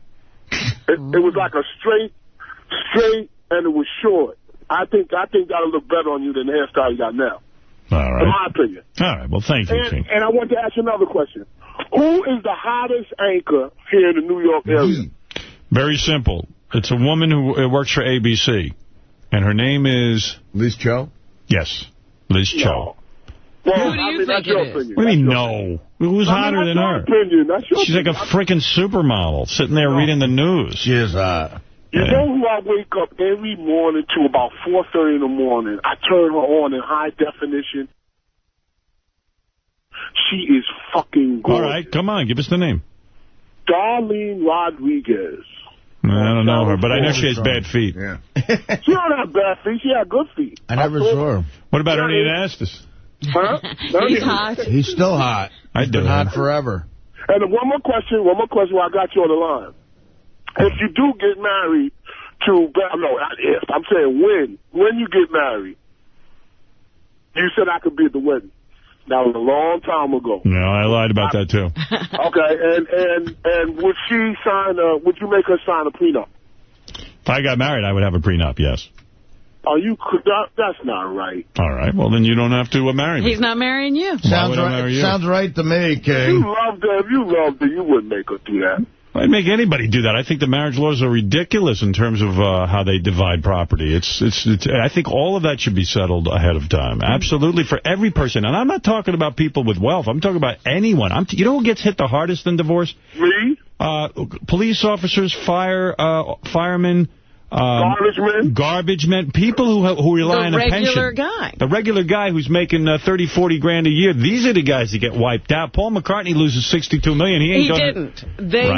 Heather Mills has said that there has been no settlement. 62 is not enough for her. No, it was an erroneous report in the World Report that she had agreed to a $63 million She should get nothing. Zero. Wow, she's clearly holding out for more. Yeah, good. She has denied signing off. Could you imagine? So what's the percentage of you going ahead with this? I'm not going ahead with anything. Robin asked me a question on the air, and I said that I would consider marriage. Yeah, and why are you so upset? It's like an Artie thing here. Right, sets me off. It's a hot button. It upsets me. And I wanted to ask you another question. Here comes Howard. You ask questions and then you don't want the answer anyway, so why do I bother? I already know the answer. Go ahead, just answer. Well, then just ask questions. All right. Now, How do you keep your relationship fresh? Because I got my relationship fresh too. But how do you keep it fresh? How do you keep it fresh? All right, what other questions you want? I mean, why would I answer that? Yeah, because he'll start asking another question. I have another question. All right. Would you rather be blind or bald? Huh? Blind or bald? Yes. Bald. Or going bald. Bald. Yeah, why? Because you couldn't see it. Okay, one more question. Why would you ask questions and not want answers? This is the most bizarre phone call. No, you have to answer this. You said you had 2 cars. What kind of cars are they? I'm curious. I told you, I got an Audi and I got a... you got some kind of truck, right? I got a truck, Mercedes truck. I thought you got rid of the Audi because it was flooded. Yeah, no, but Wayne Siegel over at Legend Porsche Audi got the car all fixed up and it's been running great. Yo, Howard, you got to be fucking kidding me. All that money you got and you went and got the car repaired? They put a brand new engine in, yeah. Yeah, I did. I don't believe it. Yeah, what do you mean? Because when it runs out of gas, I go and buy a new car, too. That's what I should do, right? All that money. Why should I bother refilling? Why not just order a new car full tank? Every time I run out of gas. I mean, what do you mean? You got it like that. The car was covered in my insurance. You wouldn't do this shit. No, that's crazy. Wayne called me up and said the car it's got 3,000 miles on it. I can just throw a new engine in there and it'll be fine. It's brand new and I love the car. Why would I get rid of it? He didn't try to sell you a new car? No. In fact, he said to me, if it was up to me, he said, I'd sell you a new car, but this car is so good. He's a very honest guy, and he just said it would make sense. You love the car, and why would you get the car is like brand new. If you put the engine in once, King, and it's working, well, I can see if you continue to have issues with it, but if it's working, what the fuck? It's working great. Yeah. That's it. You know what? I don't know what you want me to do. Go out and buy a new car every time something goes wrong? Yes, he does. Okay. He wants you to. Not every time it goes wrong, but, I mean, if a flooded engine, I think, I don't know. You got it. I mean, I'm not going to count your money, but, I mean, come on. Yeah, but you are counting my money. Everyone in the world is counting my money. I've turned on financial shows. They're counting my money. They want to only know what I've got. It's easy to count. It's all over the place. Oh, I know why you didn't buy a new car, because cars ain't a big thing in your life. You know what I mean? It's not like you know what I'm saying? I have very few things that are big in my life. What's the biggest material thing in your life that you enjoy? Like materialistic, huh? My home. Okay, so your home is crazy. No, not at all. It's just a very nice. I enjoy living nice. That's it. I don't really go anywhere. Ask Robin. I don't travel. I don't really have many needs in terms of he doesn't cars. like to acquire things. How many floors? Watch guy or anything like that. How many floors are in your house? How many floors? Like when we come in, I'm serious. I have an apartment. I have 1 floor. 1 floor, but how big? Does it have columns in it? No. A column? Like, those things like in the middle, like columns, like, the long columns. No, it has walls. Well, it's an apartment. It's like a regular apartment. It's a big apartment, King, believe me. You walk in, there's a living room, a dining room I converted into my office. Okay, wait, okay. I have a kitchen. I got on my boots or whatever, and I take on my boots, and I open the door. What's there? I just want to get a glimpse.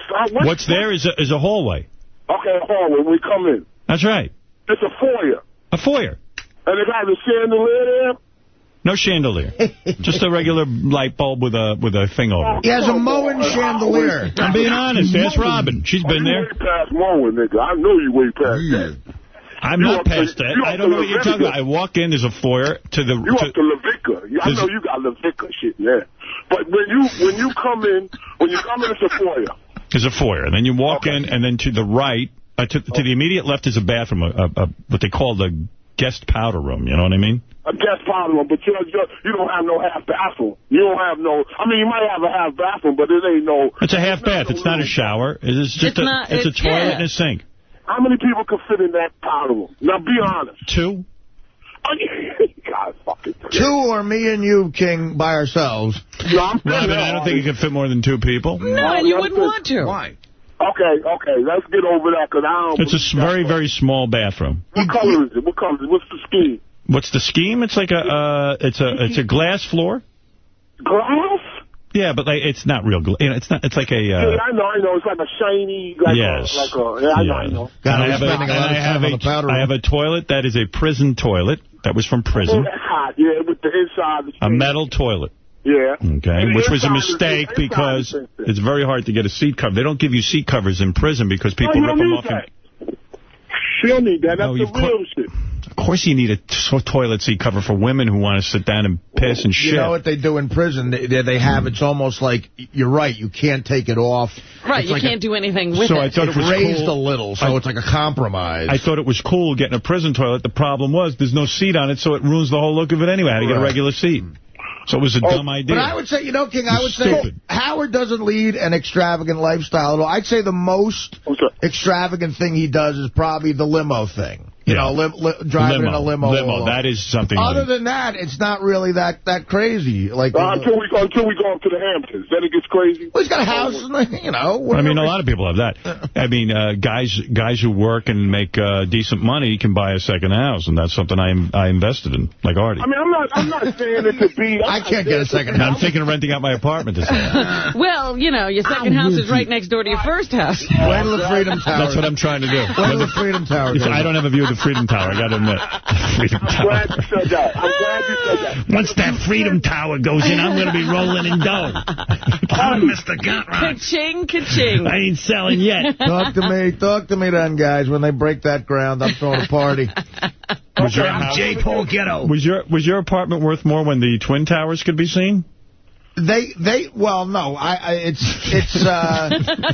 not just because of time. I bought it 5 years ago. They got it at a marina. I've done very well, actually. So you're saying the Freedom Tower. But now it's a shitty time to sell, they're telling you. Yeah, it is actually a bad time. So that's another reason I want to wait a couple of years. So now, Howard, getting back to you. Let's get back to his place. No. I want to ask you something, Artie, because I think... No, there's a powder room to the left, and you walk in straight ahead, and to your right is a living room and an office, which is basically my dining room. That's on the left side. On the right side. On the right side. Living room. Well, the living room's in the middle. On the right-hand side is the office/dining room. Yeah. And then in the living room, I have a little dining room table. And then I have my kitchen, and I've got a bedroom.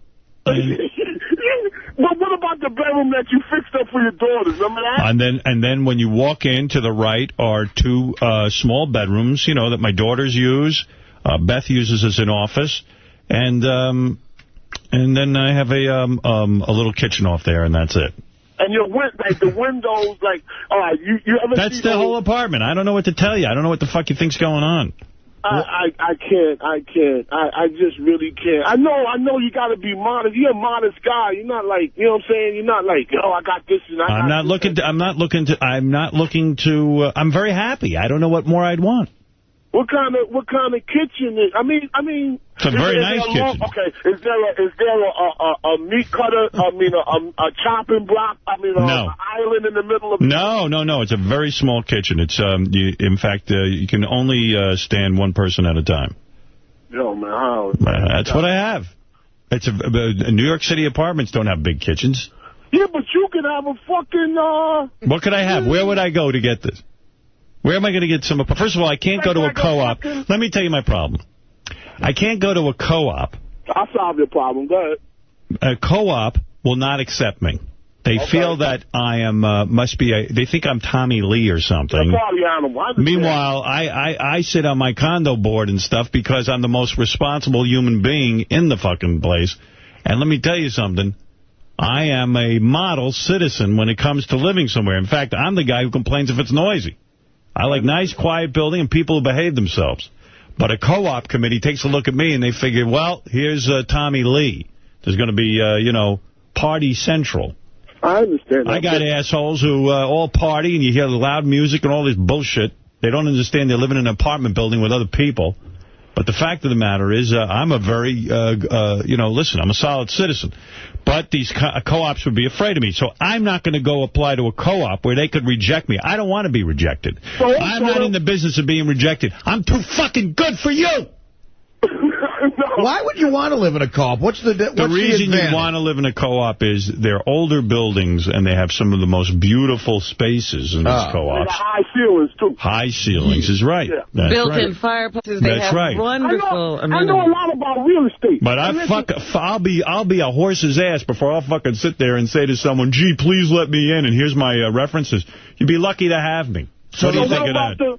What about the loft idea? You never went to... You seem like a loft could be co-op as well. You don't... I mean, what do you mean loft idea? And I don't want a loft. I don't want to sleep in a bunk bed. I'm a grown man. You want to build an apartment? I want to... Yeah, I don't want... have a bunk?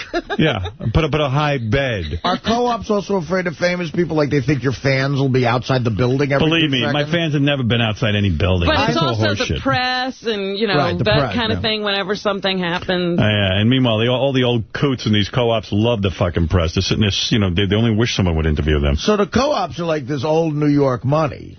Right. Yeah. And so, you know, I'm the only person in New York City. Now, I've been told this by real estate people. I'll give you a story. I'm the only person that was rejected by a condo. It's never happened before. How did that happen? They heard Howard Stern was coming. I put a bid in on an apartment. It was accepted. A condo. Yeah. And the guy who built the building owned a 51% share and built into the condo laws that he is entitled to bid $1 more than the highest bid if he doesn't want that person in his building. Oh, wow. And he, in fact, went ahead and did that. He got the money together and bought the apartment.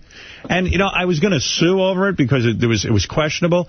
And even my mom said to me, she goes, why would you want to be in a building where there's somebody there who doesn't want you? Yeah, now you're going to move into a building that they don't want you in anyway. That's bad karma, man. You don't want to deal with those fuckers. Well, listen, I could care less. And I'm very happy where I live. And I'm not looking to be in some snooty-tooty building there, you know. And I don't know. I don't need it, you know. I just don't need bullshit. You really get treated like a black man. I am a black man. I told you I'm a black man. Damn. All that motherfucking money you got. Doesn't make a difference. I'm a black man. And the black man knows one thing. You can never buy out of it. You can't buy out of your black skin. You know what's funny? When I go. Cabs won't pick me up. You know what's funny? When I go get when I bought a house and shit, and you go to the real estate people, right? And if you black, they automatically go. You know, it's a lot of black people in the, you know, a lot of, they don't say you're con, but they say a lot of African-Americans in your neighborhood. I'm like, I don't want it there. You don't even want to live with African-Americans. No. But it's funny how they draw you to that. Like, even very hard to be a black person and go with a real estate agent. I don't care what you tell me. It's got to be tough because they're thinking, you know, I don't know. Well, that's why they now have that pre-qualified thing. At least they know you can actually buy the apartment. Right. Well, because in all fairness, no disrespect to my people, I love my people, man. But you have to think, when you buy a piece of property, you have to think about selling it. That's right. That's why King of All Blacks won't buy next door to black people. I mean, no, it's not a race thing. I mean, it's a race thing, but it's a business thing too. But as long as people like you keep buying into that, then then it's always going to be a stigma to live near a black person. But there are black people that you could live next to. You know, type of guys, the black guys that don't have. What if nobody was willing to live next door to you as well? Then you'd have a problem. Yeah, you could start the white flight from a neighborhood. Let me tell you, I'm sure a lot of people thought about selling once you moved in. No, because I keep quiet. There's no police activity. Yeah, but you're still a black guy. They had to wait to see that happen. They could have seen your skin and just run. But when my friends that came over last night, they was looking crazy. But they loved your show, and they loved... Well, I'm glad. Thank you, King. I love you, man. I love you, too. I want to see that fucking apartment because I know you love it. Look, King, it's a real nice apartment. Take my word for it. Very nice apartment. You know what, King? You'll get there when Sal gets there. Yeah. In fact, you'll be there before Sal gets there. I guarantee you that. I tell you one thing. If I became the apartment, I ain't the type of guy to be like, ooh, like, oh, you know what I'm saying? You know, come on. Yeah. You don't sound like that. I know. You would keep it together at least while you're there. Yeah, I understand that. You know what, King? From your interview, you know more about the apartment than I do. I've been there like 3 times. My parents got a fucking heated driveway. You know what I'm saying? So yeah, I've seen that. They have that. The snow melts on that. You ever hear of that? Yeah, they wire the driveway. That's what my parents got. So I ain't going to be up there googling, goggling. But I'll be like, damn, this shit is hot. You know what I'm saying? Yeah, but you might be very disappointed, honestly. All right, thank you, King. All right, one more thing. Do you have any Oriental rugs? You got that? That ain't nothing. I don't have a rug. I mean, I have a rug, but not Oriental rug. I got to ask Beth. You're the fucking liar. All right, I love you, man. All right, bye. What am I lying about? Am I lying? No. Yeah. I don't remember an Oriental rug. Oriental rug. I don't know. Fuck am I gonna No, do he has that? real Orientals, Lionel. Yeah. Now that. And I put when I want to get rid of my rheumatism, I put my feet on them. Well, Robin, have you ever had a weird experience with a realtor? Sure. Oh, I was with her. Yeah, he was right there. When Robin and I first moved to New York, Robin came to NBC. You know, everyone knows the whole story about how she came after me. So I forget what, but Robin was looking for apartments, and I said, hey, let's go look for some apartments and stuff. And my ex-wife and Robin and myself, we went out looking. And I got to tell you something. I got very angry. Very, very angry. It was a very upsetting experience. Well, I felt Robin was sort of turned down at a few places, for lack of a better word. Well, actually, what it was they weren't taking me to reasonable places to live. Yeah. They were taking me to really... You would have to build the apartment. Yeah. We would go, the cabinets would be sitting on the floor. Oh, my God. And I looked at them and I said, you want me to pay for this? Yeah. And that's all they were showing us. And then we finally found this, and Howard said, look, you know, all right, bottom line it for me. Is this happening because she's black? Right. Yeah, I called the woman, and I said, I got to know what's going on here. I said, I don't want any horse shit. I know that sometimes when you're looking for places, sometimes legitimately, there's no good places. There's no places. But I said, come on. I said, this conversation goes no further than the two of us. The fuck? I mean, am I wasting my fucking time here? I mean, I'm getting upset.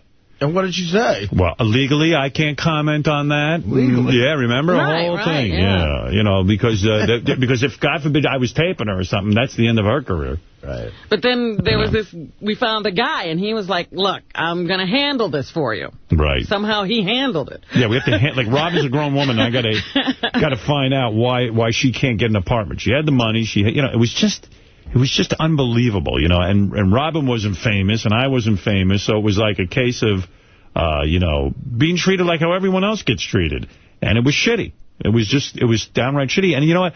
I know that whole thing because I saw it happen growing up. One black family, the real estate people put in one black family in the middle of a block. It was called blockbusting. Right. And then I saw my community change from all white to all black in a matter of a year, under a year.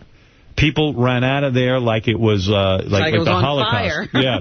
People just said, forget about it. And there is that psychology. I remember when I was first looking to buy a house, and I had no money, man. I mean, we were things were tight. I was at NBC, and they weren't too thrilled with me. And I remember I was buying a house for $190,000 or something. And I remember they take me to someplace in Roslyn, which is a pretty nice area on Long Island. Mm-hmm. And all of a sudden I'm looking at the house, and I see next door is black people. I remember saying, I remember going, whoa. And then I had to say to myself, I put myself in check. I go, wait a second. This is horseshit. If I start thinking like this, right. That's the Roosevelt thing all over again. I didn't buy the house, but you can't be thinking that way. Just don't buy the house. No, couldn't do that. No, I couldn't even afford the house they were showing me. I couldn't afford to live next door to these black people. But it was, you know, it was a real eye-opener with Robin, and I learned early on in my life that that's what goes on, and, you know, the world ain't perfect. That's why I think it's remarkable that this guy, Abaka Barama, whatever his name is. Baraka Barama. The fact that he could even run for president and be considered, it's really wonderful, actually. And even Hillary Clinton as a woman. Meanwhile, I was reading a story in the Times this weekend about a black guy who was elected to mayor in some town down south. I should get the paper so that everybody doesn't say she got it all wrong. But they put a for sale sign on his house. Right. You know, like people just came in the night and put a for sale sign on his house. Oh, that's kind of fucked up. And then they shot through the windows. You know, like you could see the shattered glass where, you know, the people, you know, and it's not a big town. It's like, you know, one of those towns of like 2,600 people or something. Yeah. But he was elected by 56% of the population. There's just some people who don't want him running it.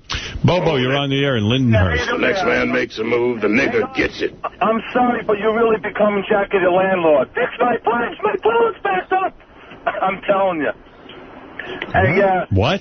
I don't know. He's talking about the landlord situation. The landlord, you know, before you know to be calling the show, that you have to, you know, fix his pipes. All right, thank you. But listen, hold on a minute. Howard, tell the story when you used to go with Dice. What a nightmare. I'm not going to tell. That'll be on Massive Tape Theater. Tell the story. Fucking 4 hours. Mark, you're on the air. Howard, I'm going to play idiot psychologist for a moment. He's like Frank Smiley over at Conan. Tell the story about... A segment producer. Yeah, you're going to tell that pig story, right, Artie? You got it. Sure. I'm on it. Whatever you want. I'm desperate. Mark, you're on the air. Yes, remember what you were saying the other day about your relationship with Fred and how he means so much to you that you're not comfortable with it? That's right. Do you think maybe Artie's issues about his dad and his respect for you and your opinion is why he gets so irate when you just try to impart a little wisdom on him? Well, Artie, Artie's a little bit, he doesn't like to be told what to do. Artie's going to do what he's going to do. But I happen to have good advice. But, listen, it's like, a family member giving you good advice. Sometimes you don't want to hear it. Well, it's like the grandparents he doesn't want to hear from. But what is my history with getting irate? It's not something I do on a regular... Well, you might not, you don't always go I try to help you with Dana. You resented that. Ooh. I try to help you with the apartment. Some of these big life issues. And as a psychiatrist, a lot of things. But you then vent on the wrap-up show. You don't even vent here. Yeah. No, I just vented. Vent here. Yeah. I'll try to vent here more often. Right? And even this morning, by 6:05, Artie really watched the tape. By 6:05, he was disgusted and wished he was home. Yeah, he was ready to leave the show. They played the tape from the wrap-up show, which is another excellent tool we have since we came to Sirius. That starts the blood flowing immediately. Right. And if you're exhausted commuting to work when it's only 5 minutes, that's right. how are you going to commute from an hour away? Don't say that to Artie. He doesn't want to hear it. Yell at you. He gets mad at me. He's going to get mad at you. He's going to walk off. Get a nice place in the Hamptons or a big fat space in LBI and go there on the weekend. Yeah, and put some of your shit over there in the weekend house. Sir, could you submit all of your suggestions in writing? The guy's making sense. Not to Artie. No. What is it, Flo? I got a great piece of tape for you. I can't What do you resist. got? You got to go to Gary Preview page 1. So Sal called me from Penn Station. He ain't coming in. Oh. But he didn't know he was being recorded. This is just he throws up and everything. Oh. Where is this? It's in yellow at Gary Preview page 1. Throwing up on the phone. Now that's really showing your sick. See, that's a real good sick call. Yeah, I'm throwing up. It's a go home. We told you. I know. I'm sorry. I got up the train. I thought oh my God. All right, just go home. Okay. Hello. Yeah. I gotta go. Tell are you okay? No, I'm not okay. I'm in Penn Station. I don't know what the fuck to do. Where are you right now? You're throwing up in Penn Station? I'm throwing up in Penn. Like right in the middle of the Penn Station, or you at least near a wait on the platform in a garbage pail. Are people looking at you? Yeah, they just went up the stairs. I just got off the train. I go, well, I'm in the clear. All of a sudden I started throwing up, and now I'm fucking puking here. Maybe it was something you ate. I don't know. I don't know if it is or I got the stomach bug. Jesus Christ, guy! I just farted and shit myself. Oh my God! What are you gonna do? I don't know. I gotta get on the train out of here or something. I don't know what to do. I'm gonna throw up on the train. Well, you stay near one of the bathrooms. What's that? You gotta stay near one of the bathrooms. Yeah, I'm going to right now. I can't believe it, guy. I just shit my fucking self. Oh, my God. All right, I'll talk to you later. All right, bye. All right. What a mess. He just shit his pants. He calls in sick, then he gets on the train. Look, Sal, we got it. Stay out. Really? Yeah, do us all a favor. It's okay. Stay home. I like he's so important to the show he can't be out today. He sounded almost near tears. I don't know what to do. I threw up. My nose just fell off. I think I have leprosy. Gary, I just shit my pants. I don't know what I'm going to do. I think you're going to shit again. Hey, Matt, you're on in Montreal. Go ahead. Yeah. Hey, now. How's it going, guys? Hey, brother. I just wanted to say I saw Howard on Demand. It's the Artie episode at the pool down at Bubba's wedding. And could you guys discuss that, like while you're giving him advice about his housing and everything? Discuss what? Artie at the pool? Yeah, it was, I don't know, man. It looked a little weird. What do you mean he looked weird? Like Artie, what was that swimming suit you had on? I bought that. I'll tell you exactly what it was. What color was that? Was that faggot green? It wasn't green. It was blue. I bought it at the fucking gift shop. Did you? Well, I didn't bring a bathing suit with me. I just brought shorts. And then when we decided to go out on that fucking wave runner, I said I better get a bathing suit. So I went to the gift shop and I bought it, $34. But it was the only thing that color was the only thing that fit me. I don't remember it actually. It was just sort of like a light blue color. Is there a whole episode of you just in your bathing trunks? I have no idea. I didn't see any of this. I don't know. No, it's just like a summary, Howard, where you guys are talking about it, and they show a really quick picture. Yeah. But I always thought you were, like, joking about Artie wearing his shoes and socks. Were you wearing his shoes and socks is like, holy shit. You know who else wears shoes? You know who's the funniest? Ronnie the limo driver wears shorts and black sneakers with like gray socks with white legs. He was laying out and he left his socks on. He probably has a tan line. But I mean, he doesn't like know how to dress at all. He's got no taste. I mean, dark socks he looked like a grandpa. Well, he is, right? Isn't he? You know what, sir? The only thing that got me to get my shoes off was actually getting on the wave runner, thank God, so I looked a little more normal. Oh, Artie, I love you, man. I'm just busting your balls. No, I know. I have one other revelation, actually, from Bubba's show, when Richard was in the studio. Okay. Richard said that when he was living with Dan, the song parody man, that Dan whipped it out on him once. Is that true, Richard? No, 25 Cent whipped it out. No, you were like kind of drunk or something. Oh, yeah, I did. I woke up and Dan was in bed naked with some chick. And it was the grossest thing I've ever seen in my life. Why? Why was it so gross? Because he's just got a He's real hairy and stuff, and it's Dan, you know. You don't want to see Dan naked. Who was the chick? I don't know. Robin, did you notice Ronnie in his shorts? No. This is from Howard TV, and if you have Howard TV, you can see the whole week. But there's Ronnie. Whoa! This is getup. Yeah, I remember that, too. I thought that was a lie, but I do refrain from giving people fashion advice. Yeah, it looked weird, right? Yeah, I would say that looks weird. Well, you know something about Artie?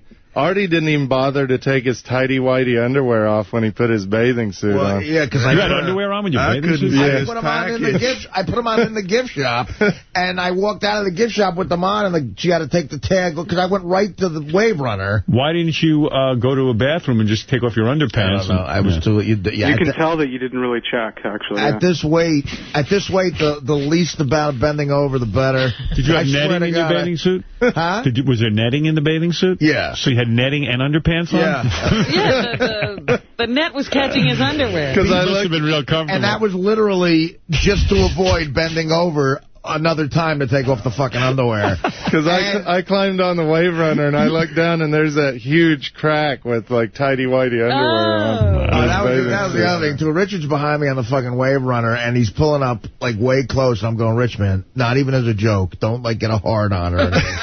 What do you mean? He was sitting on the back of your wave runner? With his arms around you? We had a two-seater. Oh. It wasn't like a one-seater where you Did he pop a rod? Well, I said, Rich, don't even fuck around. I don't know if you're capable of getting a boner right now. And if you do, just as a goof, you're going in the drink. Yeah, you're going to drown him. Yeah. Did you get a boner? No, I tried, but I couldn't. You should have come on Artie's back.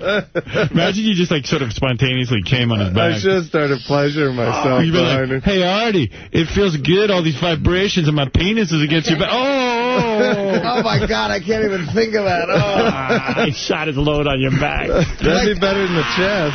Like, hey. Artie, my load's caught in your hairs on your back. Like, hey, Rich, isn't this great? That would have been good. Because he was even joking around. He goes, hey, man, this feels good. I'm like, don't even fuck around. It's just the two of us. There's no cameras. Let's just have a good time on the way. Yeah, you smelly fuck. Yeah, and I'm wondering when's the last time he showered. Well, I was in the pool, so I was good. All right, the pool's He cleaned off in the pool. The pool's clean. You're fine. Great. You know why I didn't want to go in the pool? There's like Richard in there getting clean. Yeah.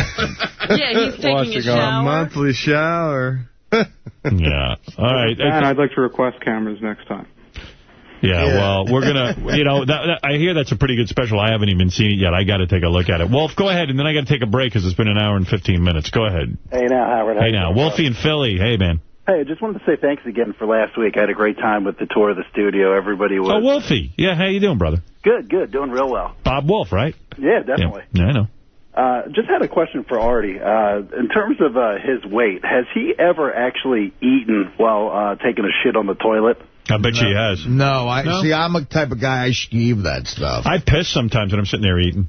Like I'll sit down and finish what. Yeah, like if I'm eating like an apple or something. You know. Oh, no, I've never done that. I skeeve that shit. Yeah, it's really weird because you start thinking, gee, everything's going in and coming out at the same time. No, I don't think that at all. How about maybe just like drinking a Pepsi or a Coke? You ever done that while sitting on the toilet? Drinking something like water? A beer? Yeah. Well, have I shit with a drink?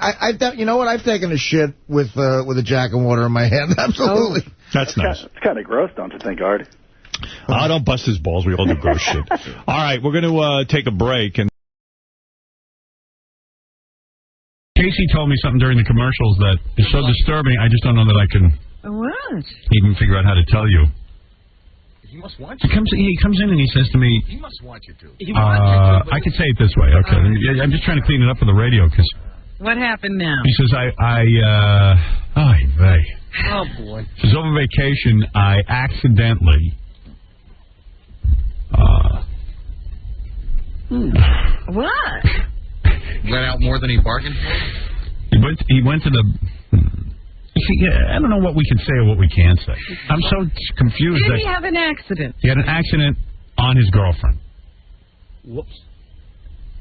What? That's good. He had an accident on his girlfriend. Wow. Here's what, but not even the accident you're thinking. But his worse. action was bad enough to be. Yeah, he goes. It was worse? He goes, I was in bed with my girlfriend, and she was doing something. He goes, to punish her, I was going to fart on her. And what were you drinking? A lot of apple juice? Yeah, well, she drank all the orange juice, so there was only apple juice in the refrigerator. So he went to fart, and he ended up giving her a tan. Oh! What's that look for? What, you never did that? Oh, you're a disgusting pig. Mr. X never did that to you? As a joke? What, fart on her? Yeah, as a joke? Yeah, I mean, he never missed. No, your boyfriend farted on you? No, I mean, not even in bed or Right. Where were you? I was in bed. But he held her down. Like, where were you farting? On her face? No, that would be wrong. Where? I just kind of on her arm or something like that. And I thought he had poor girl. And he lost control of his bodily function. How long? What do you have to do to make her? I know. That's what I asked. Because that's what you're trying to do. Yeah, what are you doing with me? That's what I said. I said, she's a beautiful girl too. Well, thank you. She is. Yeah, but it was the weirdest thing. Like, apple juice, I guess I can't digest. You know what I mean? Right. And we're not talking about a couple teaspoons of mistake. Right. We're talking about a lot. Right. I'm talking down the and you. As I got up from the bed, it kind of trailed with me. So I don't know if I can say I left them a mark on the floor. You can say that. So I had to get down on hands and knees when I was done with paper towels and like Windex spraying it. Windex. And where is she? Windex. Is she running Windex. around? What you doing on a window? She was sick. She wasn't feeling well. Guys never know how to clean up their Windex. Windex on the floor. Smushes it That's around. a glass case. Yeah. The funny thing, Howard, is when his girlfriend used to work here, right? Yeah. And she just was so classy, and she seemed as if she wouldn't date anybody who didn't have any class. He wasn't the right kind of guy. Yet she stayed through 3-4 of these episodes. And I was no. That was when he wet the bed. I'm not talking about wetting the bed. But I know what you're talking about. I'm talking about he had a real accident. But I'm saying that he keeps doing these things. And I was talking to somebody who was an outsider, and we were playing that game. I was playing that game with the interns. Who would you rather be with, this one or that one? And I said Casey or somebody, and they go, KC, he's gross. He does that thing, and he can't control himself. And why is that girl still with him? Yeah, I know. I ask the same thing sometimes. Right. Why would you try to pass wind on her arm? Because Casey's good looking. But you never did that. She's into him because he looks the right part. She can't believe he's such a mess, I guess. Right. You don't think I'm a nice guy? Looking at him. No, you're a nice guy. But with chicks, I mean, if you go to fart on a chick and you lose control, nobody. No girl's gonna hang around for that. That's a first, Casey. That is a first. It was a joke. No, I understand. It's a joke. On some level, like on the first date, you would never do that. Right. I didn't pass one in front of him for the first couple months. But you did more than pass one. You lost control. Yeah, I did. And you were like, have you seen a urologist? Urologist. You know what? We're talking about a proctologist, bro. What do you think? Yeah. You don't understand what. You don't understand what happened. No, he went to fart and had an accident. I guess I'm so caught up in the other bedwetting thing that I didn't get to the bed. Yeah, no, he had to go to a proctologist. Oh, man. Yeah. Yeah, so you know what? So I went. Yeah, you like that, huh? But wait a second. Then he tried to clean it with Windex. Yeah, I was down on my hands and knees. Windex. Why were you naked? Windex people didn't invent that. Windex people didn't invent that. When he heard that cleans deep into corners. He had his shorts on, but that didn't stop. That didn't stop the accident. I had sweatpants on, so I was thinking, do I keep the sweatpants or do I try and wash them? All right. Man. Throw them away. So no, I put them in a bag and I tied it up so it looked like a diaper. And then I went down to wash it and I just left it down there. You left it in the laundry room? Can you imagine living in your building? Yeah. You left your dirty sweatpants? I washed it though. I put it in the washer. Wait. When you put the washer machine, when you pull the wet sweatpants out, do they still stain and everything? Someone had pulled them out and left them to the side. And also there was a towel and a T-shirt in there too. So wait a second. Where are the sweatpants now?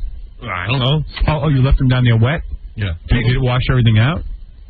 I didn't check. I saw them. Let me ask you a question. Just a little common sense. Actually, you know what I did? Why'd you bother washing them and then throw them out? No, because it was my favorite pair of sweatpants. I really liked them. A little common sense. Because I noticed it's lucky pants. It's lucky pants. Why would you take something that has basically been ruined and wash it with clean stuff? You put in a towel and a T-shirt. No, the T-shirt and the towel was dirty too. They were all dirty. I had to get in the shower. This is the most disgusting thing. On my leg hair, there was thick stuff caught in my leg hair. Oh wow! And all the Howard. What? Is that, his girlfriend, when she was here, she's pretty hot and everything. Right. I always felt she thought that we were all disgusting and stuff. Yeah, Casey's disgusting. She thinks he was like this clean cut, guy. No, she thinks I'm disgusting. Don't you worry. So while you're showering and putting things in a bag and everything, she's doing what? Yeah, she had to clean herself. I told her, I said, look, hon, just do me a favor, stay in bed, will you? Yeah, she was sick. She had to stay in bed the whole time. She was sick. Doing all this. Yeah. She stayed in bed while he used Windex. And you know something else I found out? You know Windex is not used for that. Hey, Howard, you know what I found out? You know you don't digest the mushrooms either. Well, good for sharing. It's like Wait corn. a minute, didn't he say he got her dirty? A little bit, yeah. Hey, you know what? You know what? By the way, I read an article in Maxim. Why is it that corn? I read that too. Yeah, that is never digested. What did they say? I forgot. Me too. I just forgot. They gave the answer. I got to remember.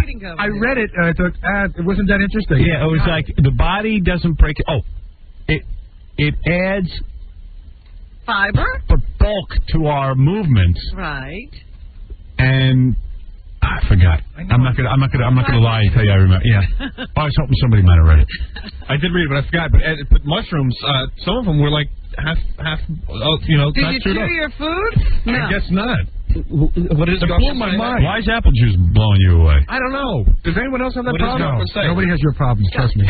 Wow. Hey, dude, I mean, I don't understand something. So, like, let's say you had a little, but it was a full-blown out accident. Oh, my God, dude. I mean, as soon as it went out, I was like, oh, my God. Wait, just stay there. Don't move. You're making in your pants. Oh, have you visited your shrink since this episode? No, I have to go tonight. I actually stopped going for a while. Are you going to tell him? I'm going to fart on him. It's because I was drinking apple juice. It doesn't have a white mental. But why are you farting on your girlfriend, man? Because it was a joke. She was. Yeah, that's a funny joke. She was. I don't know. She was hitting me or something like that. I don't think that's funny.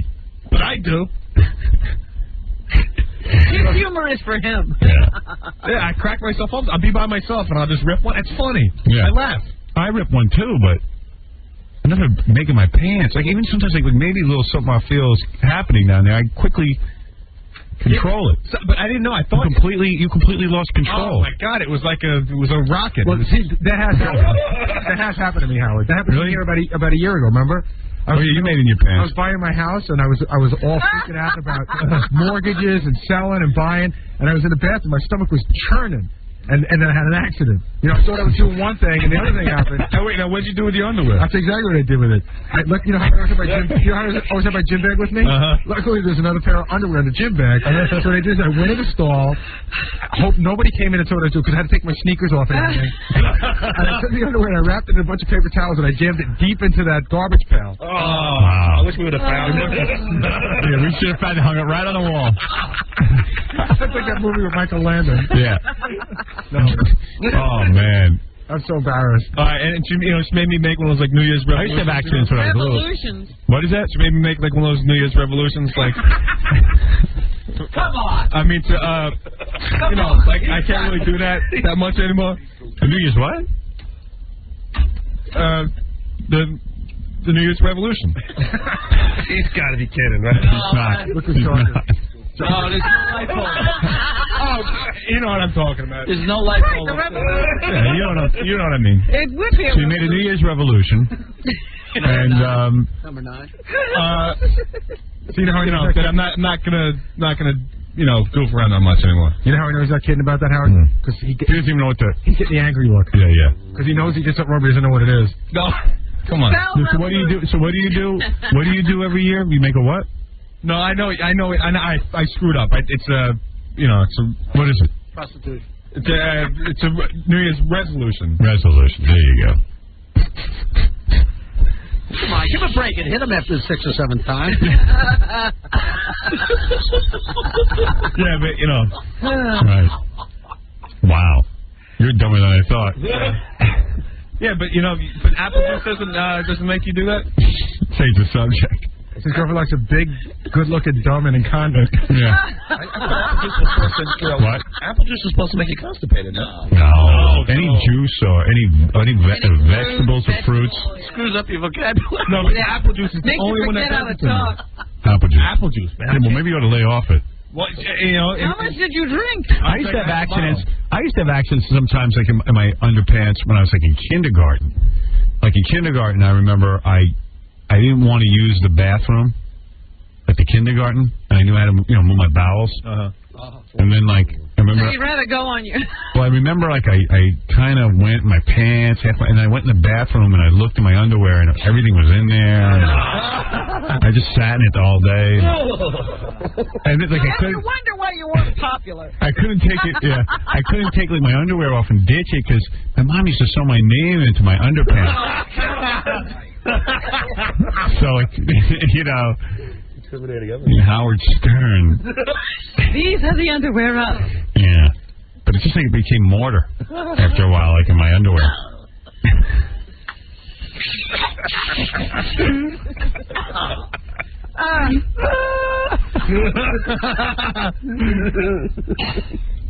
So it was like a big mortar pile. But then, even sometimes I got a little older.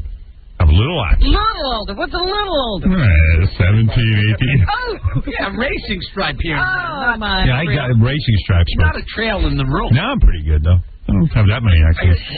I get the itchy underwear a lot. Yeah, well, you have a whole issue. Can I just remind you of the greatest story of all time? Our very own Ronnie the limo driver had a similar accident while he was driving, and he didn't know what to do. So he tossed his underwear out the window. He went into Central Park and threw it in a tree. I remember that. That's nothing. He's got a friend. I know I've told this story on there, but it's worth telling again. He's got a friend who's a limo driver. The guy, and limo drivers have, God bless them, they have a hard time. Cab drivers, they have to go to the bathroom. Here in New York, you see cab drivers open the door and just, whiz right out the door.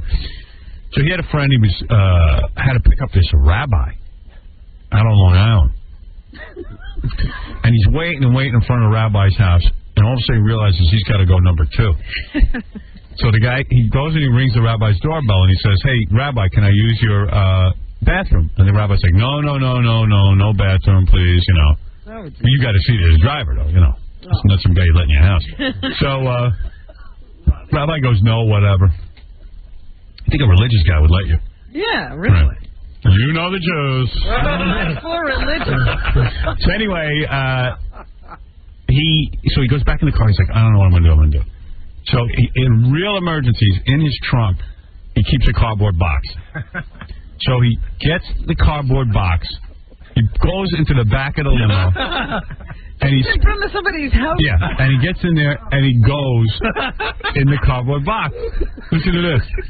Now, when you go to the bathroom... Wait a minute, does he have, the rest of the stuff he needs? I don't know. Forget, he just had to go. It didn't matter. The whole kit? Yeah, like papers and stuff. Whatever. So, when you go to the bathroom, just a regular bathroom, the whole bathroom stinks. All of a sudden, he's in the middle of going in the box. The rabbi's knocking on the glass. He's in the car. He wants to get in the car. He grabs his box, pulls his pants up, gets out, goes, "Oh, Rabbi, let me open the door for you." opens the door for the rabbi. The guy is dying. It stinks. So meanwhile, he had it like he didn't even like get the box back in the trunk. He closed the trunk, brings the box up front with him. Now he threw the box out the window. Isn't that a great story? That's awesome. The rabbi's back there in the sink. Was he done now? Yeah. He was kind of done, but it was rushed. Jeez. Yeah. Where's the worst places you ever went? My girlfriend. Yeah, honey, I love you. Maybe in a limo. Not a number 2 though. Number 1. I had a friend who climbed a tree one time. Took a number 2. A latrine? No, a tree. I did that. I've done that. Oh really? Yeah, when I summer camp. They called it a latrine, but but it was a tree. I mean, you didn't climb the tree. Well, you had to climb up on a log, yeah. Oh, really? And you just hang your butt off, and you dig a hole and bombs away. Oh, wait a minute. You're like, the log... Yeah. But this KC's talking about climbing up in the tree and actually... Like, yeah, he's talking about a different kind of thing. Oh, like a monkey. Yeah. You did it off a bridge, right? Yeah. Out a window. Out a window. It's normal. Bridge off a bridge. Why'd you do it off a bridge? Just to see it fall? Be an idiot. 7th grade. Well, you reached your goal. 7th grade. You know it was probably senior year. Yeah. College.